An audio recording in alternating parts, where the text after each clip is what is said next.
Y tenemos esta noche con nosotros para hablar largo y tendido del 2 de mayo, un acontecimiento central en nuestra historia y sobre todo contemporánea, a 4 historiadores, a cuál mejor, que todos han pasado por tiempos modernos en distintas ocasiones y que es para mí un verdadero placer presentar. En primer lugar, Juan Ernesto Flügel, a mi derecha, historiador, profesor, escritor, un poco hacedor de todo y sobre todo en esta casa. Muy buenas noches, don Juan Ernesto. Muy buenas noches, Fernando. También tenemos a don Carlos Gregorio Hernando, profesor de Historia del CEU. Le hemos tenido aquí también en alguna ocasión. Creo que es un experto historiador de España y de la época contemporánea, sobre todo de España. Es un placer tenerle con nosotros también. Muy buenas noches. Rafael Rodrigo, profesor, también escritor, profesor de Historia, de Bachillerato, un honor tenerle con nosotros. También suele acompañarnos casi semanalmente en tiempos modernos. Muy buenas noches, muchas gracias. Y muy buenas noches también a don Guillermo Gortázar, le hemos tenido recientemente con nosotros hablando de Joaquín Costa y el regeneracionismo. Es un placer que venga a acompañarnos esta noche hablando de este tema. Creo que es un tema central y que además a él le ha ocupado particularmente en alguna ocasión, ¿verdad? Muchas gracias por la invitación y tenemos 2 horas aquí, o casi 2 horas, no sé cuánto va a durar, sí. Pero pues nada, largo y tendido. Muy bien, pues para entrar en materia en esta cuestión, que creo que es una cuestión central en la historia de España, tendríamos que plantearnos un tema en general, el porqué, la importancia del 2 de mayo y el porqué, la importancia en nuestra historia y concretamente como hecho fundacional de la historia contemporánea de España. Es importante que lo pongamos en conocimiento de los espectadores. Es no solamente un hecho más o menos glorioso de un pueblo que se negaba a ser dominado y a perder su identidad y su libertad, sino que es un acontecimiento central en nuestra historia contemporánea. Que empiece el que lo tenga bien. Don Juan Ernesto, por ejemplo. Sabes que yo me gusta romper el hielo. El 2 de mayo es fundamental, tanto desde el punto de vista de lo que es la historia inmediata y la historia militar, y la historia a corto plazo, es decir, los hechos que ocurren, como la trascendencia que tiene posteriormente. Yo creo que lo que le ha aportado mayor importancia histórica es esa trascendencia. Porque la sociedad española llega a un momento en el que lleva desde 1713 prácticamente sufriendo el menosprecio internacional y el menosprecio de sus gobernantes, y consciente de su identidad es casi el canto del cisne de la defensa de los valores de lo que entonces todavía no había caído en desuso de llamar patria, ¿no? El hecho de que la población de Madrid, abandonada por sus dirigentes políticos y prácticamente sin apoyo del ejército, que salvo Madrid, Aoiz, Velarde, pues pocos casos hay de apoyo a la población, les dejan prácticamente abandonadas, sabiendo que tienen todo perdido y sabiendo que el general Morat no va a consentir esa sublevación, se lanza contra el resto que queda de la dignidad que para ellos representan esos infantes que van a ser enviados a Bayona, ojo, no a solicitud de Napoleón, sino la última traición de la monarquía a su pueblo, porque es a petición del propio Fernando VII y Carlos IV.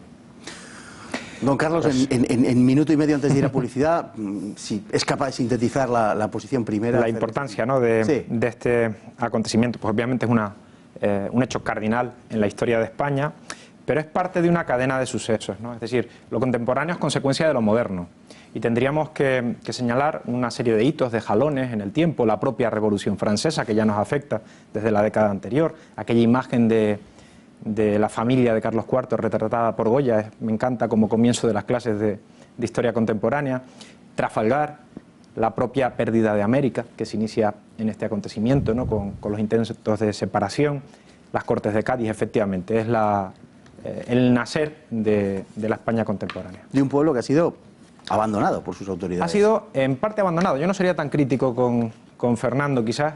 Me gustaría reivindicar también algunas cosas de su figura. Un personaje muy machacado por la historiografía. Sobre ese punto trataremos más adelante, efectivamente, sobre la posibilidad, no digo de rescatar la figura de Fernando VII, son ustedes muy libres de hacerlo, por supuesto, sino si existe la posibilidad, digamos, historiográfica, si se ha cargado demasiado las tintas sobre la figura de Fernando VII. Es un punto que me gustaría tocar específicamente, sobre todo en la segunda parte del programa, porque lo creo verdaderamente importante. A veces cuesta entender que un personaje tenga unas tintas tan negras en la realidad, como ha sido proyectado por una historiografía que indudablemente le era de entrada enormemente adversa. En el contexto. Efectivamente. En el contexto donde existe y... Efectivamente, pues lo veremos como decimos en la segunda parte. Continuamos luego con la ronda de opiniones. De momento vamos a publicidad brevísimamente. Volvemos. De vuelta de publicidad, no ha sido tanto. Seguimos con la ronda de opiniones acerca del tema que hemos planteado de inicio, ese carácter central del 2 de mayo en la historia española y como, digamos que, acontecimiento fundador de nuestra contemporaneidad. Con Guillermo Bortázar. Bueno, hablando de cargar las tintas, yo creo que se han cargado en demasía las tintas, incluso sobre Godoy, sobre Fernando VII.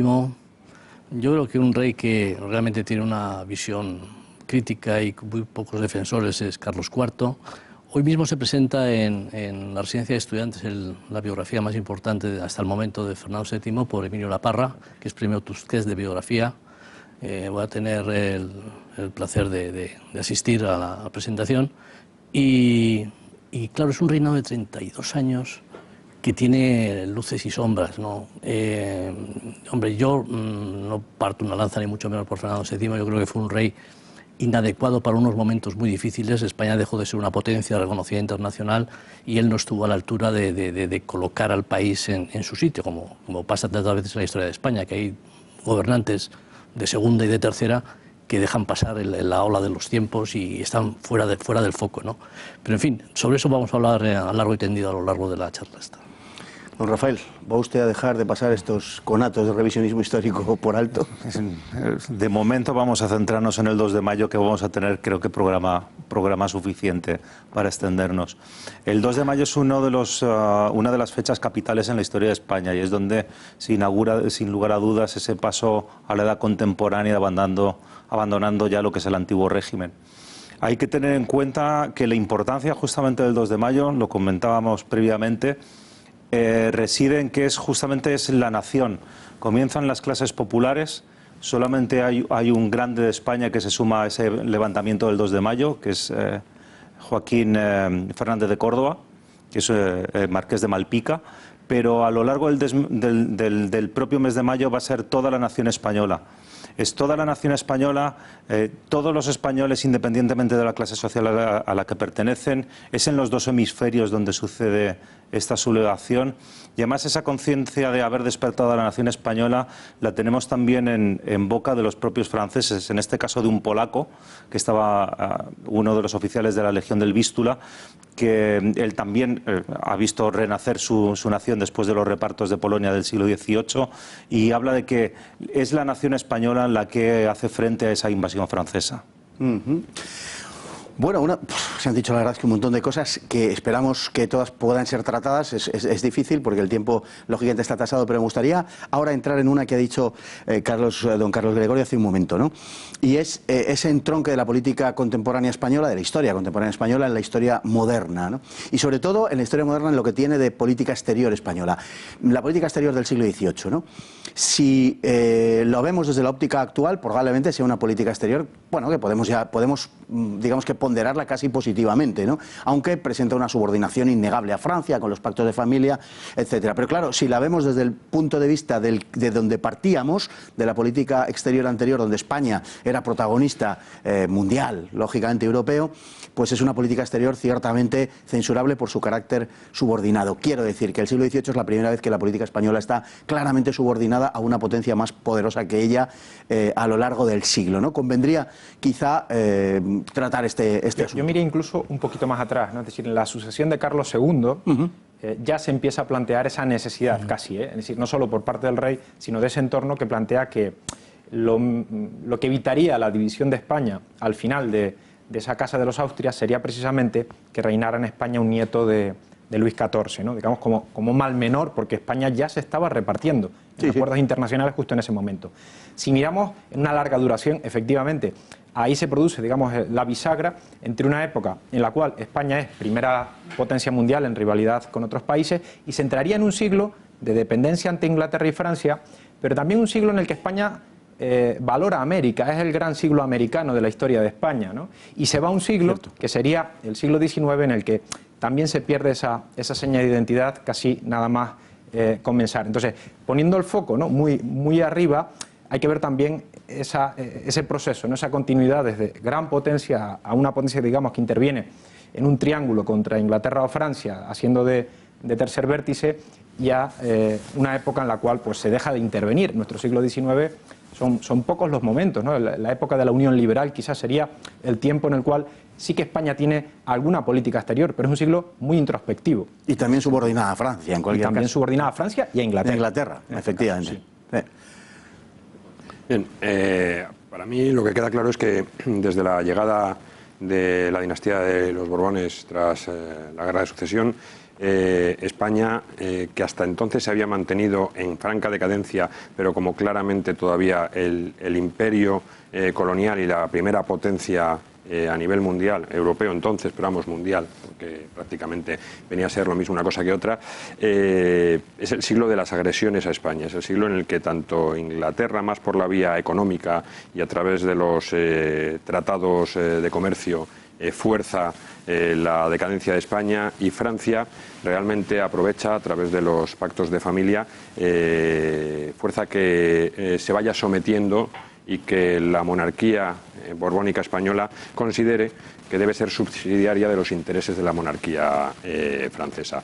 Por lo tanto, yo creo que sí, que ese siglo XIX, ese siglo XVIII es la victoria de los enemigos de la unidad de España, que ven la posibilidad de devastar lo que fue el Imperio Español, y no por una afán, como luego se ha intentado explicar, de libertad de los pueblos, ¿no?, porque eso ya son interpretaciones del siglo XIX, sino por un afán de dominación a los territorios que hasta ese momento formaban parte de España como nación. Yo la verdad es que no comparto una visión tan negativa ni del 18 ni de la incorporación de los Borbones en la Guerra de Sucesión, que por cierto tiene su origen en una derrota española de la Guerra de los 30 años en la Paz de los Pirineos, ¿no?, cuando una nieta de Luis XIV, perdón, de Felipe IV se casa con Luis XIV, ¿no? Y ahí lo que hay es un reconocimiento de que la lucha austrohispana contra Francia ha llegado a un momento de agotamiento y que hay que hacer otro tipo de alianzas y de entendimientos. Nos estamos yendo todos un poco atrás, pero realmente yo siempre he pensado que el conde duque Olivares, que se empeña con Felipe IV en mantener toda la herencia borgoñona, eso es una contradicción contra el interés intrínseco y principal de lo que es la península ibérica y el proyecto de los Reyes Católicos, que era la unión con Portugal. Es decir, para España era mucho más conveniente mantener la unión con Portugal que pelearse por los Países Bajos, que era un interés mucho más de Viena que de Madrid. Lo que ocurre es que los Austrias españoles, que sin duda alguna fueron el periodo de mayor gloria de España con Carlos V y con Felipe II, sin embargo yo creo que Felipe IV no supo, y el conde duque Olivares no supieron medir la trascendencia de empeñarse en una guerra en el norte de Europa, poniendo en riesgo el Reino de Nápoles, poniendo en riesgo Cataluña y poniendo en riesgo la unión con Portugal, que había sido el gran objetivo de los Reyes Católicos. Realmente, si España, esto es hacer una historia ficción, ¿no?, pero si España hubiera mantenido esa unión con Portugal, con toda seguridad se habría mantenido siendo una gran potencia en el siglo XIX. Lo que realmente le quebró a España fue la pérdida de Portugal, y mucho más que el hecho de una nueva dinastía, que yo creo que lo que se hizo fue un cambio de estrategia, en el sentido de pensar que no podemos estar permanentemente peleados con Francia por nuestros vínculos borgoñones y nuestros vínculos con Viena. Vamos, no sé, lo veo así. Ahora, nos estamos yendo demasiado atrás, a lo mejor tengo que volver al 2 de mayo. No, porque estamos hablando de la política exterior del siglo XVIII. Esa reflexión del error del conde duque Olivares, que era sin duda un patriota y un servidor del monarca acérrimo y decidido y una gran personalidad, yo creo que hubo un error de cálculo. Era mucho más importante mantener la unión con Portugal que pelearnos por los países. Yo creo que el conde duque, perdón, Fernando, que me entrometa, la defensa de la catolicidad, de la unidad de la cristiandad, era lo que había guiado, y hay una consecuencia en ese siglo de lo que se viene arrastrando precisamente desde el tiempo de los primeros Austrias, y precisamente se pone la tapa del ataúd a la defensa de la cristiandad. Eso se rompe en la Guerra de los 30 años, efectivamente, y ya entramos en la geopolítica, ya entramos en ese sentido, si Francia o España o Inglaterra pero en ese sentido ahí sí que se pasa una gran época y se entraría en un nuevo tiempo histórico, en el camino al Estado moderno. Estamos en conceptos distintos. España está defendiendo una cosa diferente a lo que es el concepto de Estado moderno. Está en otra cosa. Mientras que Francia lleva desde por lo menos Francisco I, aunque en realidad probablemente desde tiempos de Felipe el Hermoso, desde comienzos del siglo XIV, estaría en el Estado moderno. Y España ha tardado. Francia tiene una coherencia que es el heptágono, mientras que España tenía una coherencia que era la península. Sí, no, indudablemente, sentido, pero eso sí lo vio el Conde Duque. De hecho, el Conde Duque lo que pretende realmente es imitar a Francia. Él se da cuenta de que Francia, teniendo menos capacidad, sin embargo, está siendo más potente que España. El planteamiento de la Unión de Armas de 1626 realmente lo que es tratar de reconducir a España en el camino que está recorriendo Francia. Lo que pasa es que quizá, yo soy de los que opinan que al Conde Duque lo que le falló fue el tiempo histórico, y fue Felipe IV, ¿no? Pues realmente yo creo que es un hombre muy notable. Pero en fin, no estamos con el Conde Duque. No, pero tenemos que empezar ahí, porque habéis apuntado muy bien que justamente la defensa de la catolicidad del 16 y el 17 es totalmente distinto que los pactos de familia del 18 y los intereses de la Casa de Borbón, que ya no es ni siquiera recuperar territorios, sino que situar a los distintos hijos de Felipe V en tronos y en ducados italianos. Felipe II intentó librarse del tema flamenco dejando en herencia a su hija Isabel Clara Eugenia. No tuvo descendencia, y ya lo intentó previamente con María de Inglaterra, porque en el pacto firmado de matrimonio, en caso de haber tenido descendencia, hubiera sido rey de Inglaterra y duque de Borgoña. Luego ahí se entendió. Sí comparto la idea de que Olivares, desgraciadamente, intentó abarcar demasiado y tal vez se equivocó. Por eso, tal vez también Portocarrero, que era el líder de la facción borbónica en la corte, enfrentado a los austracistas de Oropesa, sí tuvo la percepción de que es mejor cambiar de invertir las alianzas dinásticas y cambiar una casa de Borbón por una casa de Austria por una casa de Borbón. En el 18 Fernando VI es el único que intenta llevar una política de equidistancia entre Londres y entre París, porque además él está casado con una portuguesa. Justamente entiende mucho mejor eso de la alianza con Portugal, mejor que con los distintos estados europeos. Pero en general el siglo XVIII se caracteriza por los pactos de familia. Se firmaron 3 y el tercero se prolongó con la guerra de independencia americana. Pero básicamente lo que hemos hablado es justamente esto. Es un cambio de la geopolítica dinástica del XVIII con la defensa de la religión y de la hispanidad del XVI y el XVII. Bueno, hemos hablado de válidos y no está de más traerlos a colación precisamente porque vamos a hablar de otro de ellos, el que sea posiblemente el último válido, Godoy. Godoy, un hombre con mala prensa, que por aquí también ha salido una defensa y una reivindicación de su figura. No es mala cosa que se haga esto.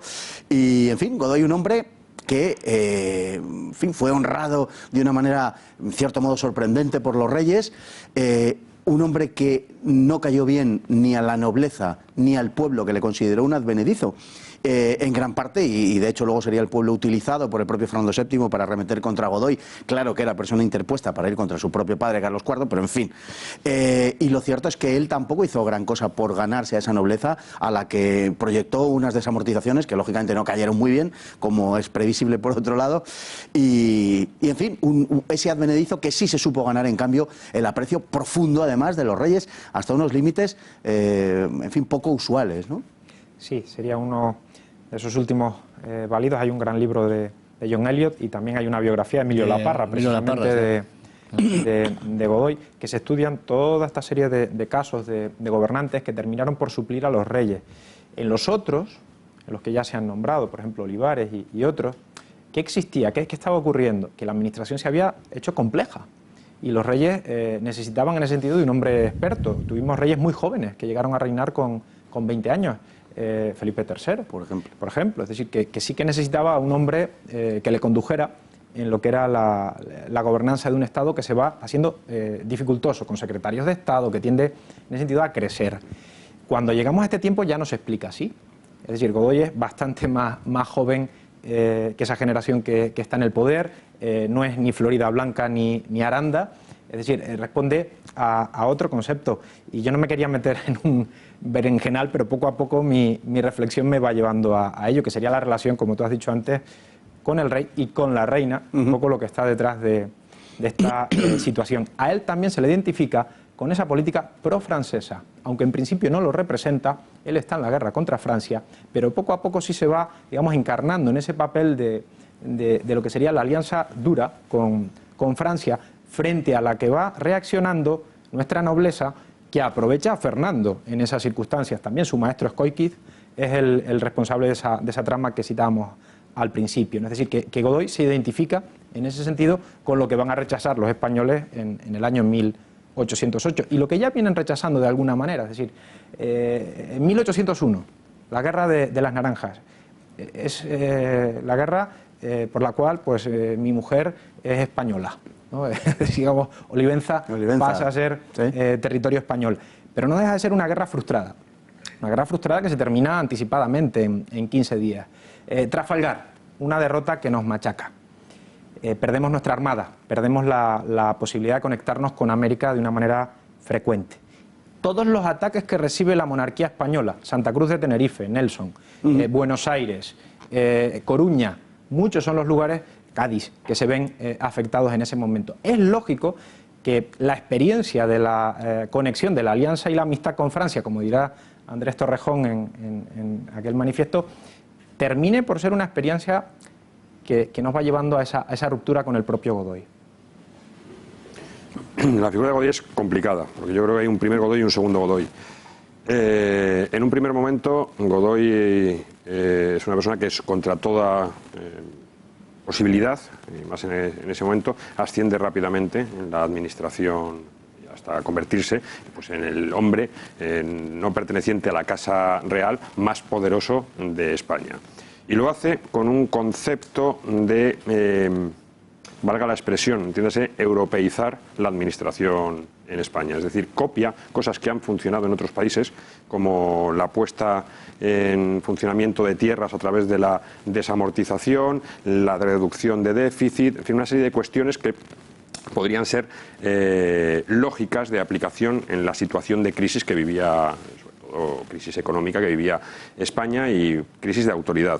Pero luego llega un momento, sobre todo en el cambio de siglo, en el que Godoy deja de pensar, o su actitud nos lleva a pensar que él dejase de pensar en el bien de la corona para convertirse en un defensor exclusivo de Godoy, ¿no? Cuando él firma finalmente el Tratado de Fontainebleau, lo hace no por una cuestión de Estado, sino porque su ambición se colmaría siendo coronado rey. Entonces ahí hay un cambio. Y si la figura con ese cambio la enmarcamos en que ni la nobleza lo acepta porque es ese que viene de fuera a quitarnos lo que tradicionalmente hemos ocupado los nobles, y además esa nobleza sabe, sobre todo a través del sector de la nobleza más pro Fernando, manejar al pueblo para que lo desprecie, porque saben azuzarle contra él, le personifican en él como el culpable, el responsable de los males que está teniendo España, es el personaje típico para que acabe siendo el muñeco del pim pam pum del periodo concreto. Descarga muchas responsabilidades, es decir, hay otros personajes, hay toda una trama nobiliaria en torno a la figura de Fernando VII que ha salido bien librado en la historiografía precisamente porque se han cargado las tintas contra Godoy. Pero sus ideas de mejora y reforma en un primer momento, sobre todo en los 15 últimos años del siglo XVIII, no fueron malos, pero el cambio de siglo le transforma, le llevan a que se muestre como una persona de especial ambición. Nosotros tenemos que dar paso a un bloque publicitario que esperamos que sea muy breve y volvemos de inmediato. Ya estamos de vuelta y estábamos hablando de Godoy y estamos hablando del Tratado de Fontainebleau. El Tratado de Fontainebleau, bueno, que tiene, la verdad es que tiene muchas peculiaridades, tiene algo de apaciguamiento, el Tratado de Fontainebleau, tiene también algo de reflejo de una ambición desmedida, de la que hablábamos con respecto a la figura de Godoy, y tiene mucho también de lógica subordinación, ¿no? Es el Godoy y es el Carlos IV, que ya, bueno, pues son auténticamente temerosos de Napoleón y son capaces de firmar cualquier cosa, algo que se verá con posterioridad. Bueno, Fontainebleau lo que consagra es una división de Portugal y es una facultad de entrada a las tropas francesas que se acantonan en España y que será finalmente, en último análisis, la causa directa de la guerra de independencia, en definitiva, el 2 de mayo. Sí, a mí me gustaría que pasáramos a lo que es el estallido de la guerra contra el invasor que se produce a partir de Madrid y que se levanta el famoso alcalde de Móstoles, que todos conocemos, ¿no? Podemos verlo en dos perspectivas y yo creo que el debate se puede hacer en dos niveles, ¿no? Uno es el nivel político de lo que eran los antiguos ilustrados, los afrancesados y los doceañistas, que son los tres núcleos, digamos, por así decirlo, de partidos políticos que empiezan a operar a partir del año 1808. Y el otro panorama de debate muy interesante, que a veces se olvide que es muy importante, es el de la guerra en sí. Hay una sublevación popular, hay un ejército regular que se moviliza y que tiene la gesta de Bailén, y hay una alianza con el Reino Unido, singularmente con Wellington, que pasa a tener una relación con la Junta española, del gobierno español, y que destaca allí a un general famoso, al general Álava, que es un personaje no muy conocido y no muy destacado, pero del que ha hecho un libro magnífico Serrat, un historiador de San Sebastián, y que es una biografía del general Álava que es impresionante porque llegó a tener una conexión y un vínculo con Wellington tan intenso que le llevó incluso a ser el único militar español que estuvo en el Alto Estado Mayor en la batalla de Wellington, en Bélgica, ¿no? Waterloo. Perdón, la batalla de Waterloo, con Wellington, ¿no? Estaba ahí en el Estado Mayor. Y realmente son dos niveles que, si queréis, lo pasamos un poco a discutir ese tema, pero a mí me parece importante porque la política española de todo el siglo XIX está vinculada a estos tres grupos que os he citado antes, de ilustrados, doceañistas y los afrancesados, ¿no? Y por otro lado, el tema de la guerra, ¿no? La guerra fue muy importante, vamos, porque es... No, evidentemente. Lo que pasa es que esto, digamos que forma parte del segundo bloque, más bien, ¿no? Estamos tratando de analizar cómo llegamos, ¿no?, al estallido precisamente del 2 de mayo, por esa ocupación del territorio español por parte de las tropas francesas, que les permitimos, en definitiva, porque hay un plan de reparto de Portugal, una parte del cual, la parte sur, el tercio sur, podemos decir, le corresponde al Príncipe de la Paz, le corresponde a Godoy. Eso es. Y hay también un reparto de España. Es decir, hay una parte de la península, quiero decir, que va a ser vinculada a Francia, volviendo una suerte de marca hispánica. Hasta el Ebro. Eso es. Y eso no es un hecho menor tampoco, ¿no? Y hay que verlo también en un contexto en el cual Francia ha iniciado una guerra general en muchas ubicaciones de Europa, en la que ha ido ya ganando varias batallas, y contravenir probablemente a Napoleón iba a implicar un conflicto en el que España no iba a salir bien librado. Ahí también se entienden, en cierto modo, no solo las ventajas personales, sino también las renuncias, en ese sentido, a tener una postura más de fuerza ante Napoleón, que nadie había podido tener. Ya ha vencido a los emperadores, va camino de tomar Dinamarca, el marqués de la Romana está colaborando, un general español está colaborando en la toma de Copenhague, se va camino también de Portugal. Los reyes de Portugal van a tener que huir en el tránsito de Fontainebleau al 2 de mayo.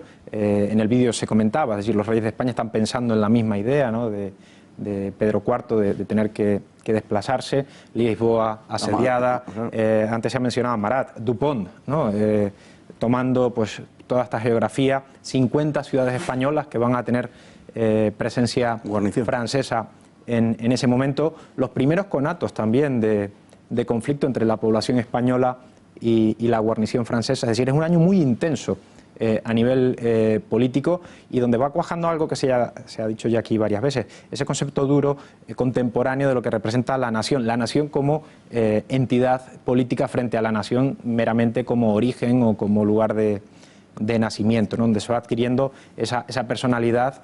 Y aunque el pueblo no conoce las condiciones de este acuerdo con Francia, no conoce el conjunto de renuncias que probablemente habrían llevado a una rebeldía bastante mayor y con otro destinatario, no solamente el emperador de los franceses, va acalado ya, digamos, en la población ese rechazo a los franceses. Apuntes una cosa muy importante, que es precisamente ese pacto, digamos, de reeditar una marca hispánica por la cual Napoleón iba a establecer la frontera en el Ebro, que contrasta vivamente, que acepta la corona en definitiva, que acepta la corona de España, mientras que en 1810 los franceses ofrecerán a los catalanes la posibilidad de incorporarse a su imperio, creando una especie de autonomía en Cataluña con el reconocimiento del idioma catalán como lengua oficial, y sin embargo eso producirá una reacción en el pueblo enteramente distinta de la que había producido el ofrecimiento de Napoleón a la corona. Mientras la corona acepta esa mutilación del suelo nacional,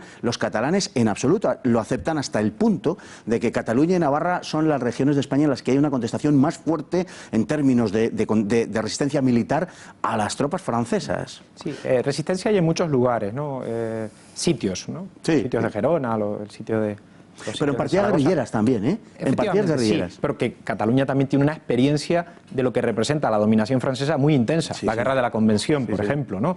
Y tiene una experiencia también histórica de lo que ha representado Francia, ¿no? En Cataluña. Podríamos remontarnos al siglo también anterior, ¿no? La llegada de los Borbones frente a la que allí se defiende a la Casa de Austria, a diferencia de la guerra anterior, y podemos seguir 1640. Claro, podríamos seguir yéndonos al pasado. Es decir, la experiencia de la dominación francesa pues no es precisamente favorable en ese tiempo, ¿no? Y en la Guerra de la Convención hay regiones catalanas que fueron ocupadas y hay regiones vascas que fueron ocupadas. Entonces, en ese sentido es normal también que sea más intensa por la frontera la reacción a Francia. Pero hay otras regiones, a veces se habla también en ese sentido tan general, ¿no?, de rechazo a los franceses. No todo el mundo lo tuvo tan claro, no todos los pueblos lo tuvieron tan claro, ni fue tan generalizado ese odio a los franceses. Hay muchos lugares donde se contemporiza, y no son solo las élites, se está pensando en otras claves más de intereses. Ya veremos qué poder se establece en Madrid, las noticias llegan muy lento. Recuerdo, por ejemplo, el caso, se ha estudiado mucho, la Junta Suprema en Canarias, ¿no? Llega un barco francés y le rinden pleitesía, y eso le cuesta luego el puesto al capitán general, y llegará luego un barco inglés con las noticias distintas de lo que ha ocurrido ya en mayo, y se cambia un poco la escenografía, y las élites ya ahora sí se preparan para lo que será la reacción. Hay un episodio que precede al 2 de mayo, que es, pero que ofrece un hilo, digamos, directo, marzo. Efectivamente, lo que sucede en marzo, lo que sucede en Aranjuez, ¿no?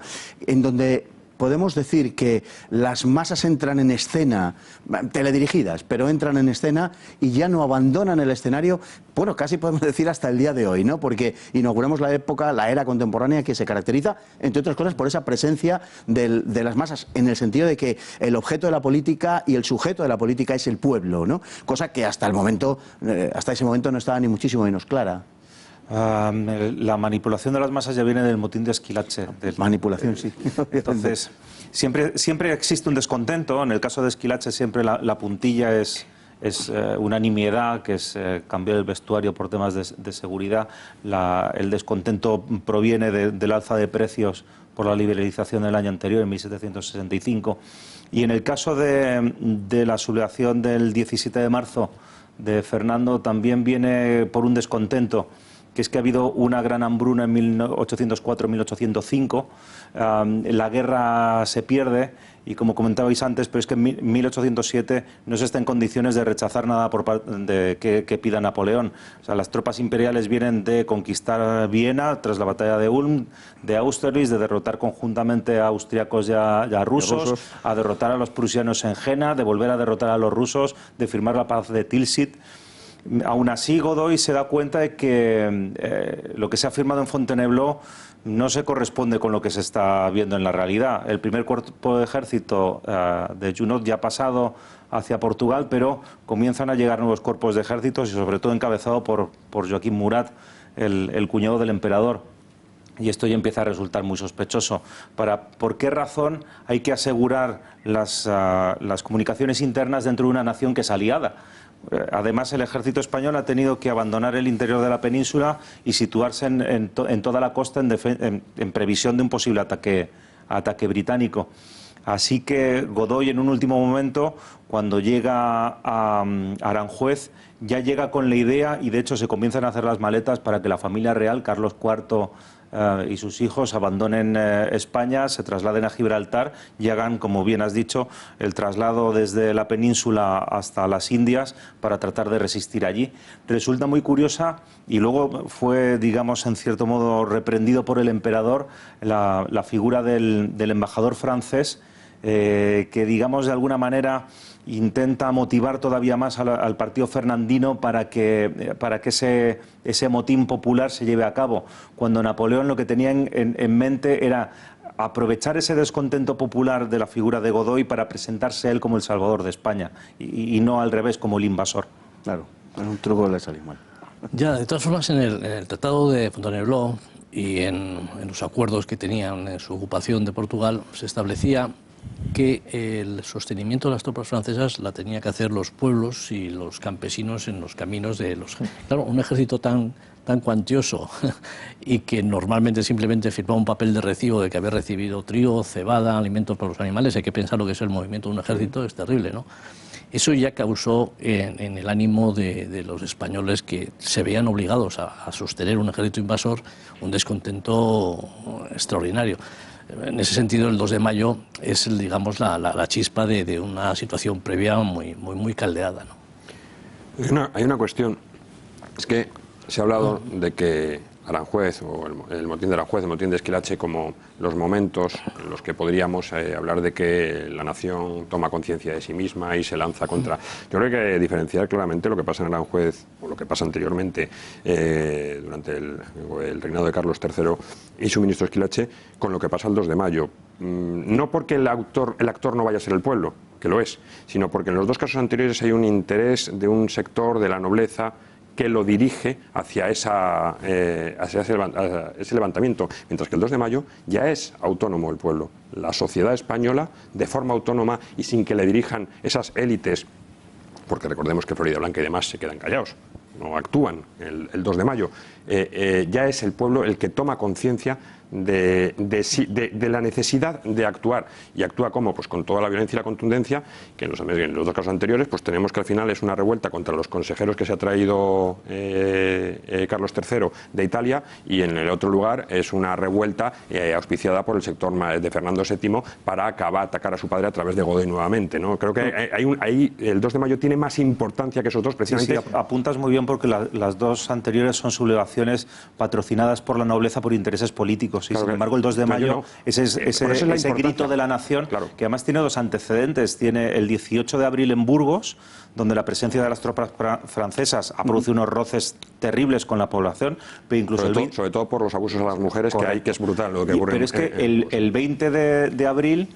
el descontento estalla en León, y en León ni siquiera hay presencia de tropas francesas. O sea, cuando se van allí a protestar al corregidor y a las autoridades, poco menos que... ¿Y contra quién protestamos? Es decir, ya existe un descontento de esa presencia francesa, que es distinto de un intercambio de grupos políticos, el Partido Aragonés de Aranda, o Florida Blanca, o la figura de una estada de Godoy. Lo que pasa es que a su vez... más importante ese 2 de mayo que los... Pero a su vez, evidentemente que lo es, pero a su vez hay diferencias entre los motines. El motín de Esquilache y el motín de Aranjuez no tienen muchas semejanzas, aunque puedan tener algunas, ¿no? No, pero son inducidos, evidentemente, pero lo que quiero decir es que la movilización comenzará ahí, por los motivos que fuere, y ya no cesará. O sea, eso es a lo que me refiero, ¿no? Aunque en el caso de... no cesará porque es simultánea, en el caso de Aranjuez, es simultánea al malestar que existía en un sinfín de capitales de provincias españolas que estaban produciendo ya altercados abiertos con el ejército francés, en muchos casos, con muertos. O sea, quiero decir que ese malestar ya estaba ahí. Y bueno, la espontaneidad del 2 de mayo, en fin, no es el tema, pero hay quien está actuando sobre la población el 2 de mayo. Es decir, que aunque no se haya establecido un hilo conductor, como en el caso clarísimo efectivamente del motín de Esquilache e incluso en el de Aranjuez, están actuando fuerzas ahí. Es decir, no hay esa espontaneidad del 2 de mayo. Yo tengo muchas dudas acerca del carácter espontáneo de nada en la historia, ¿eh? O sea, y la experiencia reciente de la historia de España, creo que esto que despeja la duda. Pero hay una cuestión, además, con todos esos roces que estáis citando, y es que una de las principales vulneraciones del Tratado de Fontainebleau es que Fontainebleau lo que se establece es que van a pasar 25.000 soldados exclusivamente, y realmente al final llega un momento en que son 5 veces, o sea, es ese número multiplicado por 5, y el mantenimiento de 120.000, hay cifras, ¿no? 120, 140.000 soldados no es lo mismo que mantener 25.000, y eso lo sufre la población, que también es una cosa importante, no solo en las ciudades, sino en el mundo rural. Efectivamente, y esto nos conduce precisamente a los hechos del 2 de mayo, que es acerca de lo que vamos a ver el próximo vídeo, los 2 de mayo y todos los acontecimientos que se desencadenan a partir de este momento. Lo vemos. Napoleón condujo a la familia real a Bayona para obligar a Fernando VII a devolverle la corona a su padre, Carlos IV, quien a su vez la cedería a Napoleón para que éste se la entregase a su hermano. La corona de España había descendido al nadir de su dignidad. En Madrid, entre tanto, el mariscal Murat se instauraba con todos los poderes, eliminando el poder de la Junta de Gobierno que Fernando VII había dejado en Madrid, que quedará limitada en lo sucesivo al ámbito de la corte. Sobre los españoles ya no hay autoridad alguna más que la francesa, y los españoles pronto mostrarán que no aceptan dicha autoridad. Por petición de Carlos IV, Murat ordena que sean enviados a Francia 2 hijos del monarca, pero la Junta de Gobierno se niega hasta que no reciba órdenes de Fernando VII, de quien finalmente se reciben el 1 de mayo.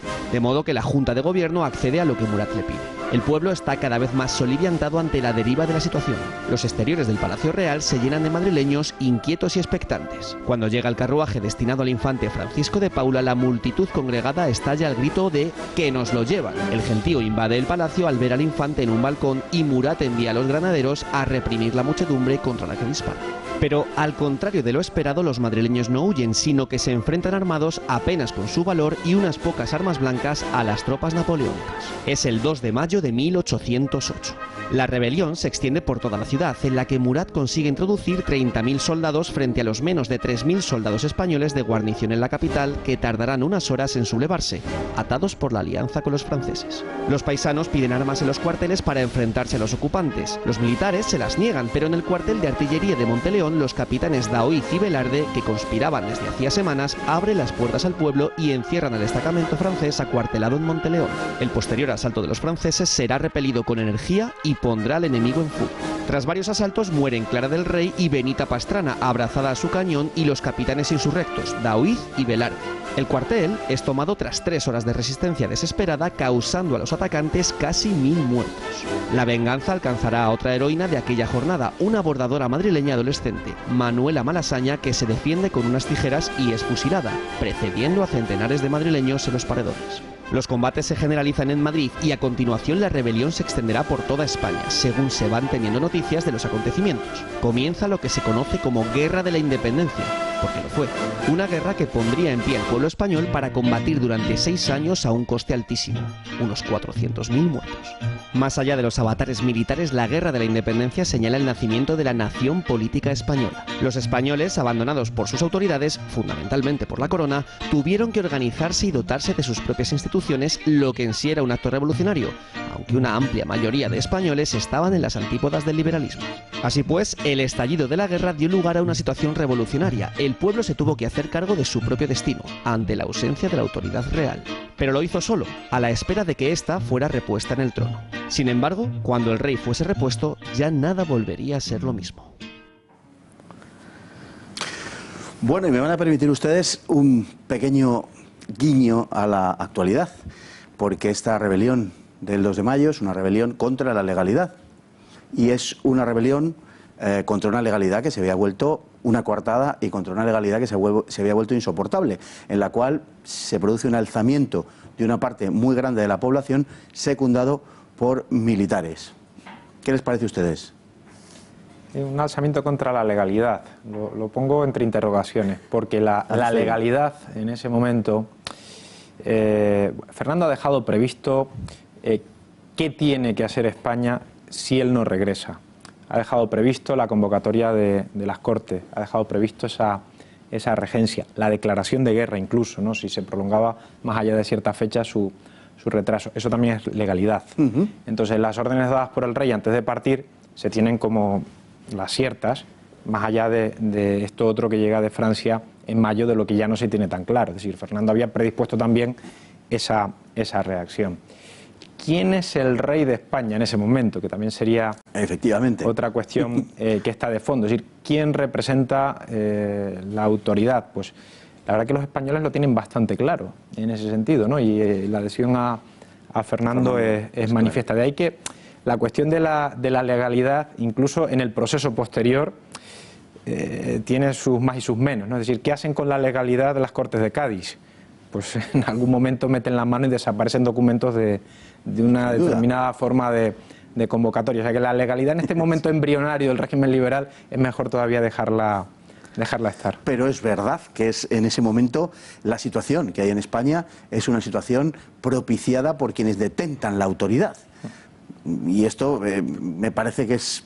Sí, pero hay dos cuestiones que rompen el principio de que la legalidad representa la ocupación francesa. En primer lugar, que la legalidad de España es la que es independientemente de la firma del Tratado de Fontainebleau. Es decir, la legalidad, el funcionamiento legal de España es la monarquía representada en ese momento por Fernando VII. Eso es un punto. Cuando el Tratado de Fontainebleau no tiene por qué vulnerar, pero aunque aceptásemos el Tratado de Fontainebleau como el que rige el total de la legalidad en España, el secuestro de la familia real española, por Napoleón y su llevada a Bayona, rompe cualquier principio de legalidad. Bueno, si no se lee las cartas de Fernando VII no aparece tal secuestro por ninguna parte. Bueno, la orden, ellos iban a abandonar España y la orden de llevarlos para Bayona es de Napoleón. Por lo tanto, no fue una marcha voluntaria hacia Bayona. No fue una marcha voluntaria hacia Bayona. Tampoco se resistieron demasiado. Pero es que es lo que estamos diciendo. Ante 125.000 soldados, cuando España tiene la cuarta parte de soldados, ¿qué capacidad de resistencia tiene? En aquel momento creo que había 50.000, pero en cualquier caso... Bueno, menos de la mitad. En cualquier caso, la legalidad queda rota por esos hechos que trascienden los acuerdos firmados. Y por lo tanto, la rebelión del pueblo de Madrid, no de Madrid, vamos a dejarlo del pueblo de Madrid porque parece que solo fue el de Madrid, pero ya hemos dicho aquí que fueron la rebelión generalizada contra los franceses es en demanda de que se cumpla la legalidad que considera la nación española, que es el sujeto que se levanta contra ello. Yo creo que es en nombre de la libertad y la identidad nacional. La legalidad no le importa absolutamente a nadie. Yo creo que el Tratado de Fontainebleau, el 2 de mayo, no se acuerda de él, ni Napoleón, ni Fernando, no se acuerda nadie. Eso es agua pasada no mueve molino, ¿no? Realmente el 2 de mayo lo que se plantea es una sublevación popular, más o menos inducida por algunos militares. Imagino que también estarían en la línea de una cierta movilización. Pero realmente aquello fue una cosa básicamente espontánea y básicamente de decir, oye, que los dos franceses que son unos laicistas y son unos unos ejecutores de reyes, realmente esto nos vamos a perder la independencia, ¿no? Y lo que se produce a partir de ahí es una situación de un cierto caos. Yo quiero hacer una información y romper una lanza en favor de los mártires del 2 de mayo, porque precisamente en esa fecha, en el Parque del Oeste, está el enterramiento de los cadáveres que, en fin, ahora que está esto de los cadáveres, tenemos héroes del 2 de mayo enterrados en un cementerio que está ahí en el Parque del Oeste. Lo lleva José Luis San Pedro Escobar, que es el presidente de la Asociación de las Antiguas Milicias Nacionales, y realmente es una visita muy interesante porque hay un sitio en el que se rinde culto y hay muchas personas acuden, fundamentalmente el 2 de mayo, a visitar ese centro de descanso y de enterramiento de los héroes del 2 de mayo. Efectivamente, así es, don Rafael. Con permiso, a mí me gustaría diferenciar mucho la legalidad del año 2018 con la legalidad del antiguo régimen de 1808. Las legalidades de los países democráticos occidentales no se parecen a Corea del Norte. Ni siquiera las sublevaciones que tenemos en España, yo que sé, contra la dictadura de Primo de Rivera. Eso por un lado. Y por el segundo lado, me parece muy bien el apunte que ha hecho Carlos previamente. Fernando VII había dejado órdenes precisas de que en el caso de que su ausencia se alargase, incluso envió una nota. Lo que ocurre es, para propiciar la sublevación, lo que ocurre es que llegó con posterioridad al 2 de mayo. Por eso la Junta de Gobierno, el secretario Farril, están tan temerosos de enfrentarse con los franceses, poder molestarles, Y como apuntábamos antes con la manipulación de las masas, esto lo entiende también el propio Murat, porque el propio Murat se dedica durante los días que está en Madrid a montar una imprenta en el Palacio Grimaldi, que es el que él ocupa, para lanzar pasquines, gracias, para lanzar pasquines de tal forma que la propia población se subleve y sea de alguna manera el momento para demostrar el poder de Francia, que es capaz de aplastar una sublevación que tienes en Madrid. Pero lo cierto es que la sublevación que hay en Madrid es básicamente popular. O sea, el ejército se ve tan limitado como que en los días previos a todas las guarniciones que hay en Madrid, los guardias españoles, los guardias valones, se les retira la munición. Y si hay intentos previos, siempre me equivoco, creo que fue Velarde el que ya comentó a sus superiores, a Navarro, que era el capitán general o el gobernador militar de Madrid, sobre la posibilidad de organizar una sublevación. Por eso no hay presencia de claro, tropas. Pero es que eso que ustedes tienen tan claro, digamos, acerca de la legalidad, los militares españoles no lo tenían tan claro. Los militares españoles aluden, no, pero en general las guarniciones, la única que se subleva en principio es la de Monteleón, porque el resto de militares, cuando se les sondea, dicen que ellos tienen que corresponderse con la alianza francesa, que los franceses se han excedido, sin duda, pero no deja de ser, digamos, el marco de desenvolvimiento, el de la alianza francesa. Pero en fin, demos un salto brevísimo, simplemente para fijarnos en la figura de Murat, que yo creo que es importante. Murat es un general de caballería, es un general no excesivamente inteligente, porque entonces, no estoy diciendo nada de los de ahora, pero a los de entonces se les exigía básicamente valentía, y a los de entonces de caballería, básicamente porque eran los que encabezaban las cargas y tenían la fama, ¿no? Frente a los artilleros, que eran los militares más capacitados intelectualmente. Normalmente los de caballería tenían la reputación de ser los que menos. No siempre ha sido así, indudablemente, y no lo es en nuestros días, pero cuando se necesitaba esa valentía específica, probablemente sí. En cualquier caso, Murat daba el tipo absoluto del militar de caballería, entendido como se entendía a principios del siglo XIX, y se comportó en Madrid con una brutalidad verdaderamente feroz. Murat es un hombre que aspira a ser rey. Aspiró a ser rey de Nápoles y se vio en cierto modo contrariado cuando se escoge al hermano del emperador, y que aspiró a ser también rey de España, por supuesto. Y es un hombre que en ese sentido vulnera la legalidad vigente, porque se incauta de la Junta de la Regencia, quiero decir, y empieza él a ejercer de Gaceta de Madrid. Efectivamente, ahí sí. Entonces, en ese sentido, da órdenes ya sin incluso apelar a lo que era la estructura que había dejado Fernando, ¿no? Entonces, no es precisamente una legalidad, volviendo al tema, sólida, esa que se ha establecido. Y Murat efectivamente luego se comporta pues con muchísima dureza en Madrid. No obstante, las tropas que había en la ciudad no siguen sus órdenes, y eso también favorece que vayan a más los conatos con la población civil. Tampoco es que las órdenes, pero quiero decir, la tropa se sume inmediatamente a la población. No, lo que hace es desobedecer la orden de tomar Madrid para los franceses, y Murat tiene que salir del retiro donde estaba su tropa y avanzar sobre el centro de la ciudad, desplegarse e intentar hacer lo posible por devolver a Madrid al orden, y lo hace pues a sangre y fuego, lo hace como hemos dicho aquí ya, con mucha dureza. Como se hacía en un país ocupado, claro, realmente, ¿no? Pero es que los franceses llevan comportándose como un país ocupado desde que entran las tropas de Murat en 1808.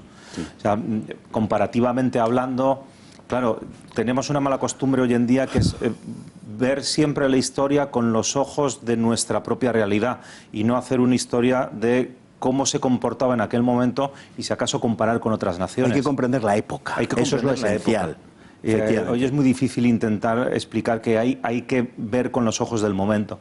Pues incluso en el momento Murat se comportó de una forma bastante brutal, pero es que, claro, como bien apuntaba, era de caballería, pero su propia formación, hemos hablado de Godoy. Godoy parecía un advenedizo, pero era hidalgo, era noble. Murat es que era hijo de un posadero. se ganó fama, lógicamente, comandando cargas de caballería. Hasta tal grado de centricidad tenía que se diseñaba sus propios uniformes de una forma bastante estrafalaria. Además, tenía un gorro con piel de oso color naranja que le encantaba lucir en más de un combate en Ulm, en Austerlitz o en Jena, donde precisamente se destacó. Luego fue rey de Nápoles, donde precisamente no lo hizo extraordinariamente bien y Napoleón lo rescató para la campaña de Rusia de 1812. Volvió a destacarse en Borodino, pero posteriormente Murat, a nivel político, ya no a nivel militar, cometió una serie de errores. No apoyó del todo a Napoleón. En su regreso en el Imperio de los 100 días, sublevó Nápoles y atacó a los austriacos para disgusto del emperador, que prefería ver un flanco sur más tranquilo. Se ofreció al emperador y el propio emperador ya le rechazó. Y para colmo de males, cuando intentó recuperar el reino de Nápoles en una expedición fallida desde Cerdeña, bueno, paradigmas de la historia, alguien le debió castigar porque fue detenido por un español exiliado, Francisco Alcalá, que se había exiliado del 2 de mayo y en ese momento se había refugiado en Nápoles, y el propio rey de Nápoles, Fernando VI, le concedió la Gran Cruz del Mérito de Carlos III por haber capturado a Murat, que posteriormente sería fusilado. La verdad es que lo que se denomina tradicionalmente la soldadesca se ha comportado mal en general, incluso en su propio territorio. Es decir, que era normal que antes, sobre todo de las guerras contemporáneas, ese ejército que ocupaba un lugar o que se establecía en un lugar, que se acantonaba en un lugar, pues diera lugar a un sinfín de desgracias. Para empezar, eran portadores de enfermedades que expandían por todas partes. Naturalmente, estando en la edad que tenían, pues, en fin, había una pulsión hacia el género femenino pues muy evidente. Y eso dentro del propio país. No olvidemos que en 1640 la rebelión catalana empieza formalmente por la ocupación del comportamiento de las tropas castellanas en Cataluña, etcétera, ¿no? Es decir, que eso se ha producido siempre. La ocupación francesa seguramente fue todo lo que los españoles denunciábamos que era, pero también es posible que, bueno, la verdad es que éramos un pueblo poco acostumbrados a ser ocupado. Mientras que por Europa habían pasado un sinfín de ejércitos, España no había sido un país ocupado por lo general, aunque algunas provincias, algunos límites sí lo hubieran sido, ¿no? Sí, pero es que la actuación de las tropas francesas en España fue brutal. No es que sea el trato que se le da a un país ocupado para garantizar la ocupación, sino que si hacemos una comparación, la guerra de la independencia, con un 30% menos de población, ocasionó los mismos muertos que la guerra civil, con un 30% más y con un armamento mucho más moderno. Pero eso ya es la guerra. Pero es que la represión en la retaguardia o sea, si hacemos una comparativa, estamos hablando de que hay 100.000 soldados franceses muertos frente a 500.000 españoles muertos, y de esos 500.000 españoles muertos, cerca de 200.000 son en la retaguardia. Es la represión contra la población civil. Y en el 2 de mayo nos vamos a 10, 12, 15.000 muertos. Es decir, que la brutalidad del ejército francés en la retaguardia española fue espectacular. Por lo tanto, se comportaron con muchísima más crueldad de lo que se venían comportando incluso en sus campañas en el centro de Europa. Me estaba yo refiriendo al periodo anterior a la guerra. Pero también nos podrían hacer alguna comparación, quizá por allá por Flandes, con la ocupación. Pero en fin, no quería llegar a esto. En cualquier caso, era un comportamiento bastante habitual en esa época, aunque quizá aquí adquirió unos tintes de brutalidad fundamentalmente después del estallido de la guerra. Yo me estaba refiriendo a la ocupación anterior. Respecto al temor a las ocupaciones, antes mencionaba don Guillermo a los ingleses y esa alianza con Wellington. Esa alianza tarda mucho en firmarse porque está todavía vivo el recuerdo de Gibraltar. Sí, señor. Porque de hecho, sigue ocupado, pero en aquel momento seguía el temor a que una entrada de los ingleses en España sirviera para un nuevo Gibraltar, y se fue dilatando en el tiempo todo este acuerdo. Es decir, sí que había algo de experiencia, sobre todo en la periferia española, de lo que representaba una ocupación. Bueno, pero la presencia de sentido tropas. de guerra desde los Reyes Católicos no había en Segovia, vamos. Claro, Eso es lo esencial, vamos. Realmente las zonas un limítrofes, país sí, como España, que tuvo 8 siglos, en fin, no todos los años, como dicen los que hablan de la convivencia con el mundo musulmán, dice que no era todos los años, claro que no era todos los años, pero era una situación de reconquista evidente, ¿no? Pero en fin, ya nos iríamos antes del siglo XV, pero yo creo que desde entre el XV y finales del XVIII no hay un concepto de ocupación del país, vamos, no se sabe lo que es un ejército invasor. Puntualmente hay esos ataques en los lugares de costa y tal, pero no tenemos esa vivencia, ¿no? Y eso es traumático. Eso es la ocupación de España en sí es traumática. Es decir, que hay un ejército de paso, teóricamente para Portugal, levanta un montón de suspicacias. El comportamiento, efectivamente, del ejército francés lo agudiza, sin duda ninguna. Pero yo creo que el hecho fundamental de toda esta historia, al final, que es donde tenemos que desembocar, es en el hecho revolucionario. Es decir, desaparecen las autoridades y el pueblo se ve enfrentado a tomar el destino en sus propias manos, porque está desasistido de las autoridades, porque está desasistido de la monarquía, cosa que no había sucedido nunca y que produce una especie de estupor que conduce a un estado revolucionario, pese a que formalmente revolucionario y hondamente revolucionario también, pese a que la ideología, en la mayor parte de los casos de esos españoles, no era precisamente revolucionaria. De algún modo España fue forzada a ser revolucionaria, de un modo absolutamente involuntario. Bueno, yo creo que lo que se produjo es un efecto indeseado. Es decir, por un lado está la heroicidad de los sublevados contra la ocupación, pero por otro lado está la introducción de una cosa que nos acompaña hasta nuestros días y que hemos padecido desgraciadamente con la ETA, que es una cultura de la violencia. Es decir, en España se introduce en una cultura de guerra civilista, de violencia y de protagonismo de los exaltados, que tiene una influencia muy nefasta en las guerras carlistas, por supuesto posteriormente la guerra civil. En fin, realmente yo creo que ese acto fundacional de la contemporaneidad española tiene luces y sombras. La luz es el heroísmo y el deseo de independencia y de identidad nacional, y las sombras es una cultura de violencia, porque realmente en España se vivió 6 años terroríficos. Por un lado la represión francesa, pero por otro lado los guerrilleros, que sin duda fueron los que en gran medida llevaron parte del peso de la guerra, no solamente Wellington. En fin, a los franceses se las hacían pasar también canutas. Es decir, que hay una cultura de violencia muy, muy negativa y que se ha mantenido hasta nuestros días. Es que es una guerra donde no hay cuartel. Ambos bandos no se dan cuartel, salvo los ejércitos regulares, como apunta perfectamente bien antes Juan. El porcentaje de bajas, de muertos que tiene España durante la guerra de independencia no lo volvemos a encontrar en una guerra hasta la invasión alemana de Polonia, Lituania, y casi con un comportamiento, como también apuntaba Guillermo, de recurso a la violencia absoluta por todas partes. Por un lado los guerrilleros, la Segunda Guerra Mundial serían los partisanos, y por otro lado un ejército regular que no duda en ningún momento en cometer auténticas masacres y auténticos desastres. Se van ustedes por el lado truculento, pero yo lo que quería era preguntar eso. Hay un hecho revolucionario que es político, que es verdad, yo estoy totalmente de acuerdo con que fue una guerra a sangre y fuego, pero la parte que a mí me llama más la atención es el hecho de que por primera vez se crea una estructura de poder paralela a la estructura oficial. Es decir, los franceses llegan, José I es nombrado rey, y crea una estructura basada en los ayuntamientos y las demarcaciones territoriales casi provinciales, ¿no? Y frente a eso, ¿cómo contesta la población española? Creando estructuras de poder paralelo. Crea las juntas locales que sustituyen a los ayuntamientos y que consiguen que la población en su mayor parte obedezcan a la junta local, que coordina más la guerra que la actividad política, frente a los ayuntamientos afrancesados. Y cuando eso se le queda corto, para coordinar la actuación a nivel provincial se crean las juntas provinciales. Y finalmente acaba creando una Junta Central Suprema, que acaba siendo el Consejo de Regencia y que acaba siendo el gobierno efectivo de España, que logra dejar sin poder al gobierno que habían intentado implantar los franceses con el apoyo del ejército más poderoso del mundo. Entonces yo creo que ese fenómeno político revolucionario tiene no poca importancia en lo que sucede en España durante la guerra. Quizás esto es lo más tradicional del hecho revolucionario, porque en la teoría vigente de lo que es la soberanía... Pero a posteriori.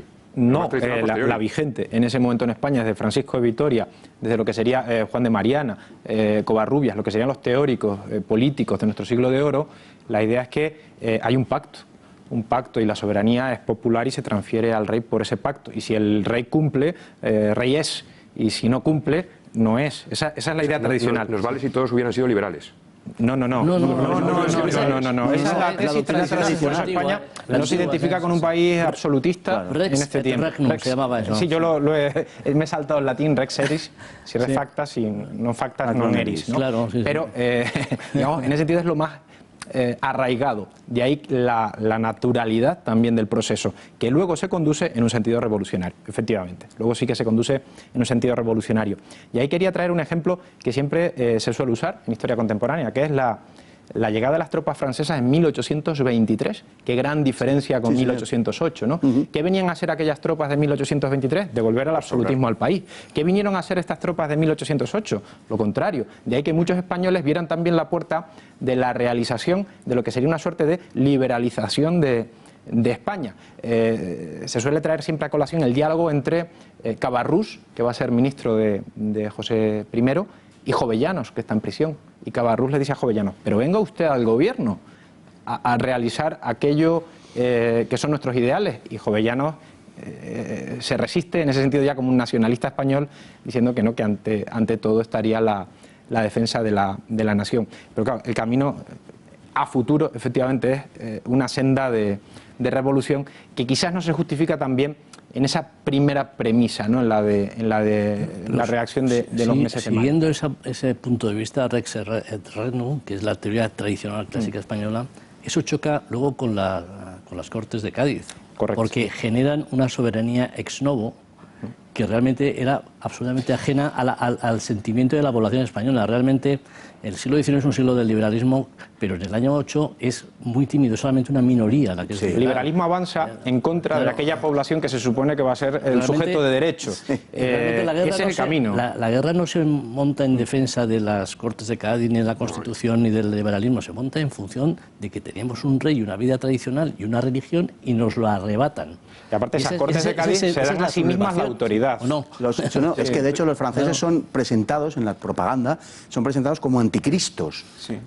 Hay incluso un catecismo contra el francés. Bueno, y además es que lo vivían a diario, porque muchos franceses se acuartelaban en las iglesias, quemaban los retablos para calentarse, metían las caballerías, en fin, hacían unas barbaridades. Y porque era el ejército de la revolución, en definitiva. Hegel decía que Napoleón era la revolución a caballo, ¿no? El diablo, y es que era la revolución a caballo, verdaderamente. Es que era eso. El destrozo y robos que hicieron, no olvidemos que además exiliados franceses monárquicos.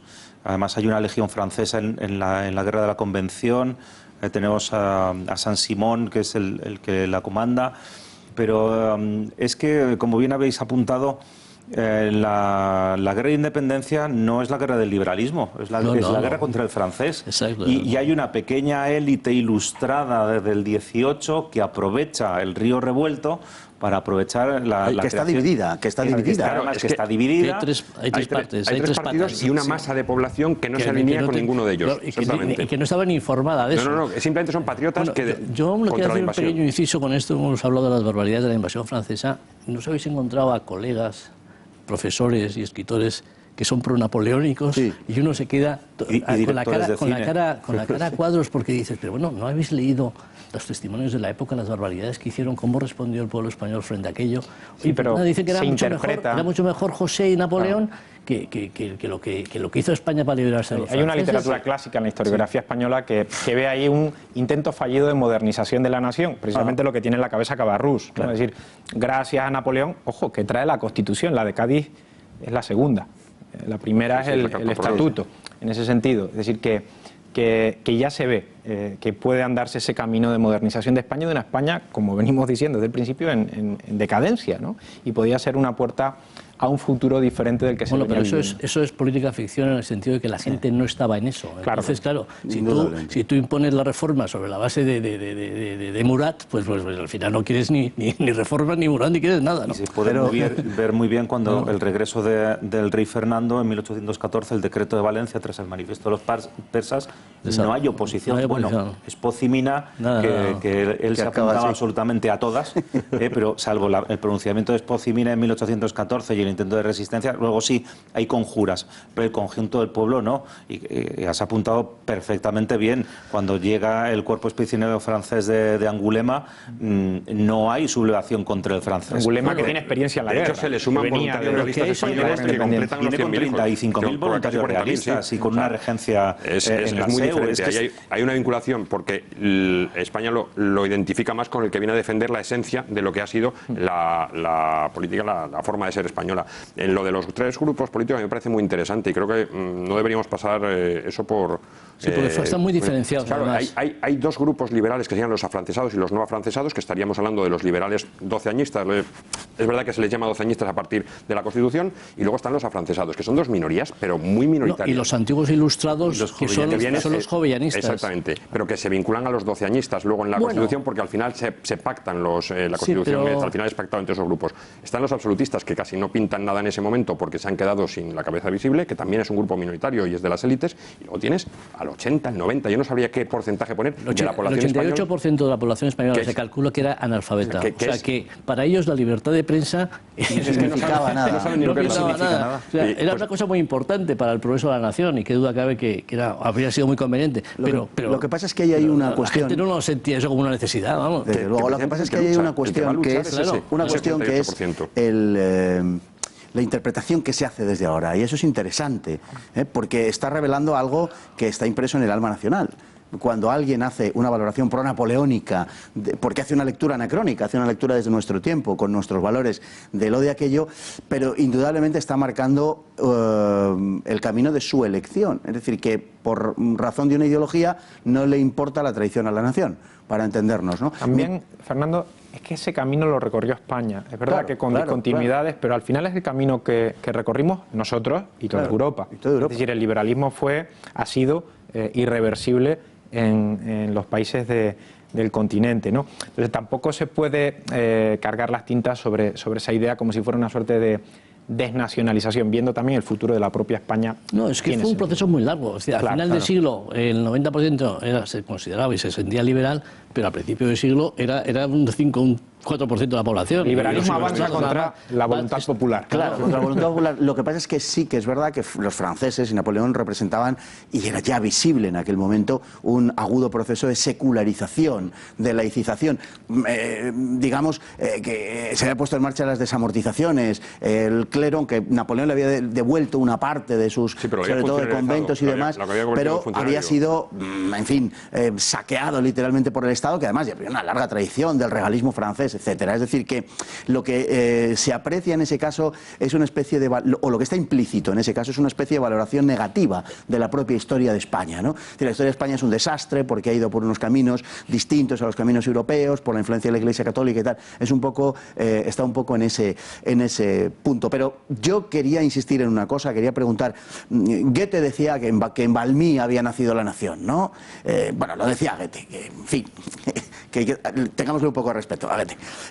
¿Podemos nosotros, y es la pregunta, decir que la nación en España surge el 2 de mayo o surge en las Cortes de Cádiz o en algún momento o en una secuencia de acontecimientos que incluiría el 2 de mayo y las Cortes de Cádiz? Yo creo las Cortes de Cádiz para nada, vamos, yo creo que hay una sobrevaloración de las Cortes de Cádiz total, vamos, porque eso fue una reunión en la isla de San Fernando, ahí de 200, 300, 2.000 personas, y realmente tuvo un efecto en la península muy limitado. Que además no y como referencia, luego, date cuenta que todos los constitucionalistas y los moderados y gente que venía de la Ilustración no tomaron como referencia a las Cortes de Cádiz, sino que hicieron primero el estatuto del año 34 y luego la Constitución del año 37, que volvía a la tradición del rey y el reino, y no como la Corte de Cádiz, que establecía una soberanía nacional en la cual el rey era una especie de primer funcionario, de primer magistrado.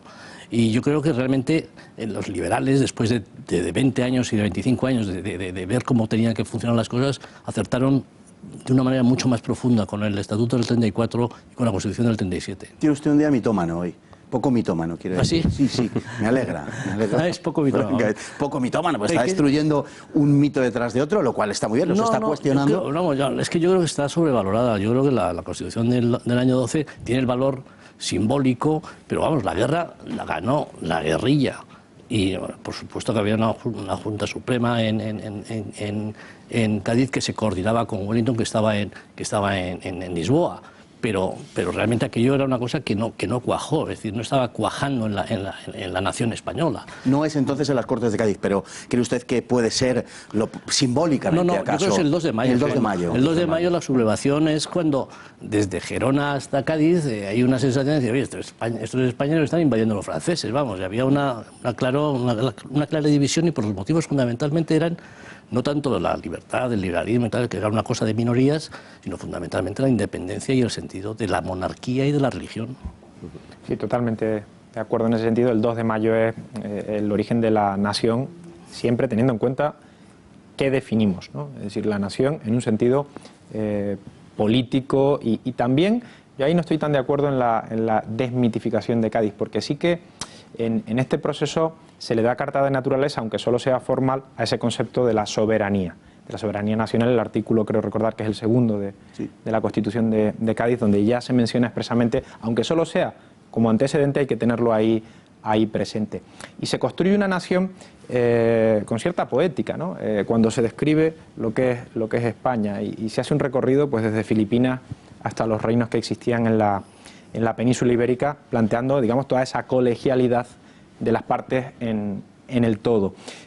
Sí que efectivamente Cádiz luego no representa el conjunto, aunque lo quiso, ¿no? Es decir, estaban esperando los diputados que tenían que venir, pero luego se aprovecharon de las dificultades para venir, para darle un sesgo en un sentido bastante más radical a la obra de Cádiz de lo que pudiera haber sido. Y los absolutistas se quedan completamente frenados y atados y van viendo cómo son superados en esas Cortes, cuando realmente eran mejor encarnación de la nación española de ese tiempo, con toda seguridad, ¿no? Sí, pero es que esas Cortes de Cádiz, como hemos dicho, los propios doceañistas, en 1834 tenemos a un doceañista que es Martínez de la Rosa, que es el que aprobó el Estatuto Real, y desde luego durante todo el siglo XIX a ningún liberal, ni progresista, ni moderado, ni conservador, ni exaltado, se le ocurre aprobar un sufragio universal. Tenemos que esperar hasta 1890, es decir, ellos mismos se dan cuenta... Se aprueba en 1868. Perdona, 69 con la Constitución. Sí, pero luego volvió otra vez como censitarios. Como luego fue censitario con la llegada de... Pero sí es cierto, es decir, tenemos que esperar hasta el último tercio del siglo XIX. Yo creo que ahí se exterioriza la conciencia de que la población no comprende. Exactamente. No comprende el camino que le quiere trazar. Y por eso el concepto nación, es que claro, el opúsculo que escribió Mazzini está muy bien, cuando nos habla de la lengua, la cultura, la religión, cuando quieres separar a distintas naciones, viene muy bien cuando eres italiano, el otro es austriaco, eres polaco, eres católico y el ruso es ortodoxo. Pero en Ecuador y en Colombia, ¿dónde está la diferencia cultural, idiomática y religiosa? Entonces yo siempre me quedo con el último punto de Mazzini, que es algo de sentimiento. Ese sentimiento es, tú te sientes de un país y de una nación. Tal vez el 2 de mayo es un sentimiento que ya existe, es el punto que dices, a partir de este punto del 2 de mayo sí podemos hablar sin ninguna duda de que los españoles comienzan a sentirse españoles y nación española. Yo voy a poner un ejemplo contemporáneo, es decir, hay acontecimientos en la vivencia nuestra y de nuestros padres que te hace sentir de un grupo colectivo que es una nación. Por ejemplo, el asesinato de Miguel Ángel Blanco. Es decir, lo sintió lo mismo una señora de Gerona que una señora de Galicia, que una señora de... ¿Sabes lo que te quiero decir? Hay momentos y puntos en los que de pronto te das cuenta de que es la misma nación. Se materializa. Se materializa, se expresa, ¿no? Y yo creo que el 2 de mayo tuvo esa fulgencia que los de Gerona, bueno, pensar en el sitio de Gerona, por ejemplo, que son los más... Es una novela de Galdós, ¿no? Me parece que se llama... y yo creo que esos elementos son los que... Lo pongo como ejemplo para que la gente que nos está viendo se dé cuenta de cómo hay un sentimiento de nación en determinados momentos, ¿no? Sí, la emotividad juega un papel, indudablemente. Lo que pasa es que tiene que haber una realidad más o menos objetiva debajo para que se manifieste esa emotividad.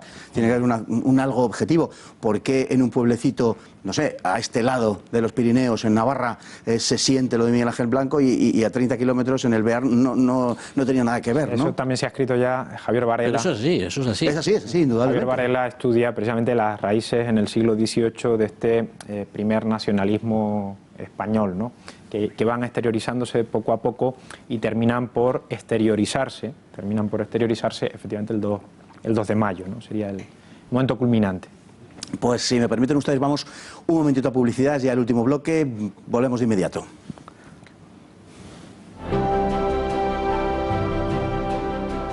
Pues ya de vuelta estábamos con el tema, creo que apasionante, del liberalismo, del nacionalismo, del surgimiento de la nación.